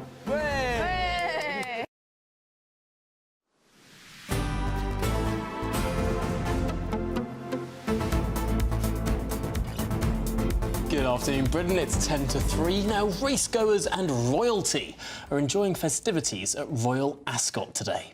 Yes, before arriving by horse and carriage, the King and Queen wished fellow punters the best of luck in chasing the thrill of a Royal Ascot winner. Goodness me, let's cross straight to our royal correspondent and menswear aficionado, Cameron Walker, who's enjoying the festivities and looking dapper while he does it. Cameron, what's on today? Thank you very much, Tom. Well, a lot has been going on today. We've just had the Queen Anne Stakes, the first race. A horse named Sharon won that. The horses you may just be about to see in the distance, the other side of the parade ring to where I am, they are racing in the Coventry Stakes, which is the next race that's happening even. But in the last hour or so, the King and Queen and other members of the royal family and their distinguished guests processed around this parade ring in front of thousands and thousands of guests here at Royal Ascot ahead of the first race. In the first carriage, we had the King and Queen and the Duke and Duchess of Wellington. The Duke of Wellington brought Queen Mary's crown into Westminster Abbey during the coronation for Queen Camilla to wear. The second carriage, we had Princess Anne, Peter Phillips, her son, as well as Lady Gabriella Kingston, who tragically lost her husband earlier this year. It's her first public appearance since that event. And in carriages 3 and 4, we had guests and close friends of members of the royal family, including Annabelle Elliott, who is Queen Camilla's sister. But of course, it's been a very busy today as well. It's a very important event in the royal calendar, Royal Ascot. In the official programme, which I have in my hands, the King and Queen have written a personal message welcoming everybody to Royal Ascot, and also talking about their immense pleasure and joy from last year, where their horse won, a Desert Hero, won the George V Stakes, and their reactions in the royal box were priceless. They almost kind of forgot, I think, that they were being filmed, because they were just so happy to see that horse win. Also incredibly poignant, because it was Queen Elizabeth II who actually bred that horse. And I actually spoke to earlier Nick Smith, Royal Ascot's Director of Racing and Public Affairs, and this is what he told me about the tradition of Ascot and why the royals love it so much. The current king is the 13th monarch to oversee Ascot Racecourse.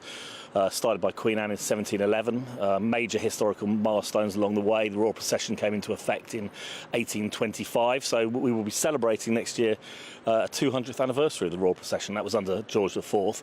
And of course, the late Queen was a passionate supporter of racing, and we're just delighted to see the King and Queen enjoying the sport and having runners here. Well, the King and Queen have a long way to go if they're going to beat Queen Elizabeth II's record. During her 70-year reign, she had more than 20 winners here at Royal Ascot. But the King and Queen do have 5 runners, we believe, running this week. Royal Ascot runs until Saturday. Well, Cameron, I've got to ask, other than the King and the Queen, what are we expecting of those, of the Prince and the Princess of Wales? Of course, the Princess of Wales still recovering from her illness. Do we know anything more about her itinerary as the summer progresses? Well, the Prince and Princess of Wales in years gone by have always been kind of regulars at Royal Ascot. It wouldn't surprise me if Prince William came on one of the days. It is his birthday, actually, later on this week. But as for the Princess of Wales, Kensington Palace, I believe, has ruled that out. If you remember when she announced that she was going to be returning to public duties with Trooping the Colour on Saturday, we were told that it was very much not a full return to public duty. She's taking it one step at a time. As she says, she has good days and bad days with her chemotherapy, so we just have to give her the time and space to recover. Absolutely. Well, have a lovely afternoon there at Ascot. Thank you very much indeed, Cameron Walker, our royal correspondent. It was Ellie Costello last year who was at the Ascot, if I remember correctly. And she looked fabulous as well. Whenever we send a correspondent down to Royal Ascot, they always dress properly. They dress properly for the occasion. Anyway, join us at 12 o'clock tomorrow. We'll be back with more election coverage and other news, of course. But it's Martin Daubney next. He's going to be with you till 6. A brighter outlook with Box Solar, sponsors of weather on GB News. Good morning, welcome to your latest GB News weather update. It should be another mostly dry day with some further sunny spells today, but there is a thunderstorm risk for some of us, particularly across northern areas of the UK. That's where low pressure is closer to, but actually high pressure is building in from the south and west. There is a weather front, though, approaching from the southeast. That could bring some light rain just to the likes of Kent through this afternoon, but I think most of it should stay away to the continent. But there is this thunderstorm risk, particularly across northern areas of England and down towards the Midlands as well. We could see up to 20 millimetres falling in a short space of time, and a risk of hail as well. So it's a bit cooler today. We've got a northerly wind across parts of Scotland and a bit more cloud around compared to yesterday. It will cloud over through this afternoon after a fairly bright start to the day, and that thunderstorm risk is going to continue into this evening as well. So this northerly wind across Scotland means temperatures are only about 10 or 11 degrees at best here, and there will be some drizzly rain across the Northern Isles, but it's the heaviest rain that's likely across northwestern areas of England. As I said, we could see 20 millimetres of rain. There's a risk of hail, lightning as well, but it should stay dry and bright for many southern areas, and in the sunshine it's still feeling fairly warm with quite light winds through today. Now, overnight tonight, things will dry out. The thunderstorms will ease, so for many of us it will be a clear and dry night with plenty of clear skies developing. And it will be a slightly fresher start tomorrow, particularly for parts of the northwest. We could see a rural grass frost, but for most of us, we'll be at around 10 degrees to start the day. And there will be more brightness on the way for Wednesday. Wednesday's actually looking like a drier day on the whole, more widely across the UK. There is a weather front approaching from the northwest through the day, and that will bring cloudier skies to the Western Isles, the Highlands of Scotland and the Northern Isles, perhaps parts of Northern Ireland later on in the day. But for most of us, dry, bright and feeling fairly warm in the sunshine, temperatures climbing towards 23 degrees.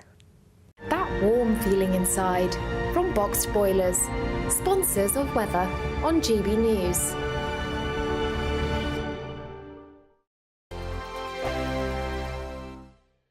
There's still time to win our Summer Spectacular with an incredible trio of treats, and you could win them. First, there's a fabulous £15,000 in tax-free cash to ensure this summer is special. What would you spend that on? Next, you'll also receive the latest iPhone 15 and a set of Apple AirPods. And finally, £500 to spend at your favourite UK attraction. For another chance to win the iPhone, treats and £15,000 cash, text prize to 63232. Text costs £2 plus one standard network rate message. You can also enter online at gbnews.com/win. Entries cost £2 or post your name and number to GB06 PO Box 8690 Derby DE1 9TT. UK only. Entrance must be 18 or over. Lines close at 5 p.m. on the 28th of June. Please check the closing time if listening or watching on demand.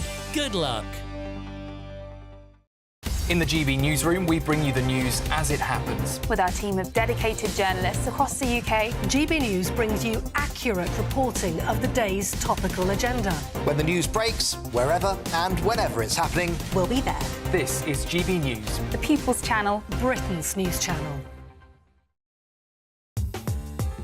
I'm Christopher Hope. From pop stars to politicians, I'll interview anybody in a pub who's got a political opinion. Join me every Friday on Spotify, Apple Podcasts, YouTube or gbnews.com, or wherever you get your podcasts.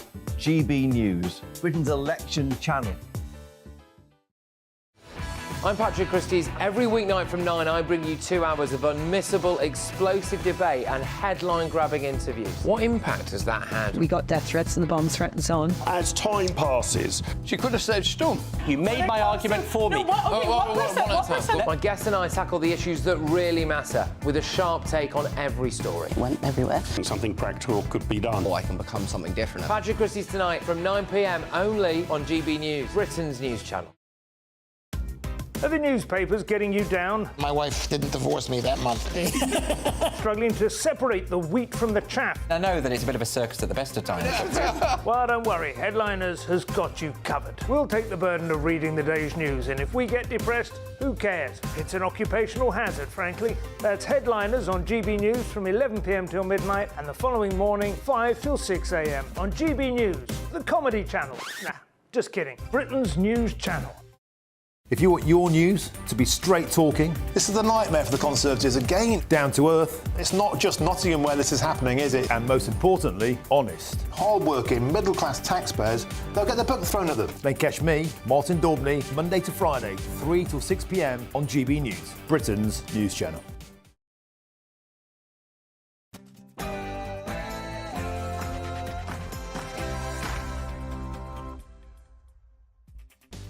A very good afternoon to you. It's 3 p.m. and welcome to the Martin Daubney Show on GB News, broadcasting live from the heart of Westminster and all across the UK. On today's show, we floated the idea of a Boris Johnson comeback on this show yesterday, and now the former Prime Minister is throwing his weight behind the Tories' general election campaign. But will he help Rishi Sunak, or will it backfire?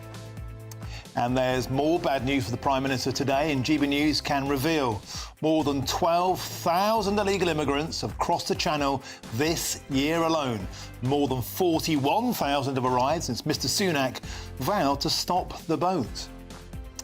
And billions have been wiped off the Paris Stock Exchange, and the euro has tanked to a 22-month low after Emmanuel Macron called a snap election to see off a rising right wing. Could France soon be bidding au revoir to their out-of-favour pint-sized president? That's all coming up in your next hour.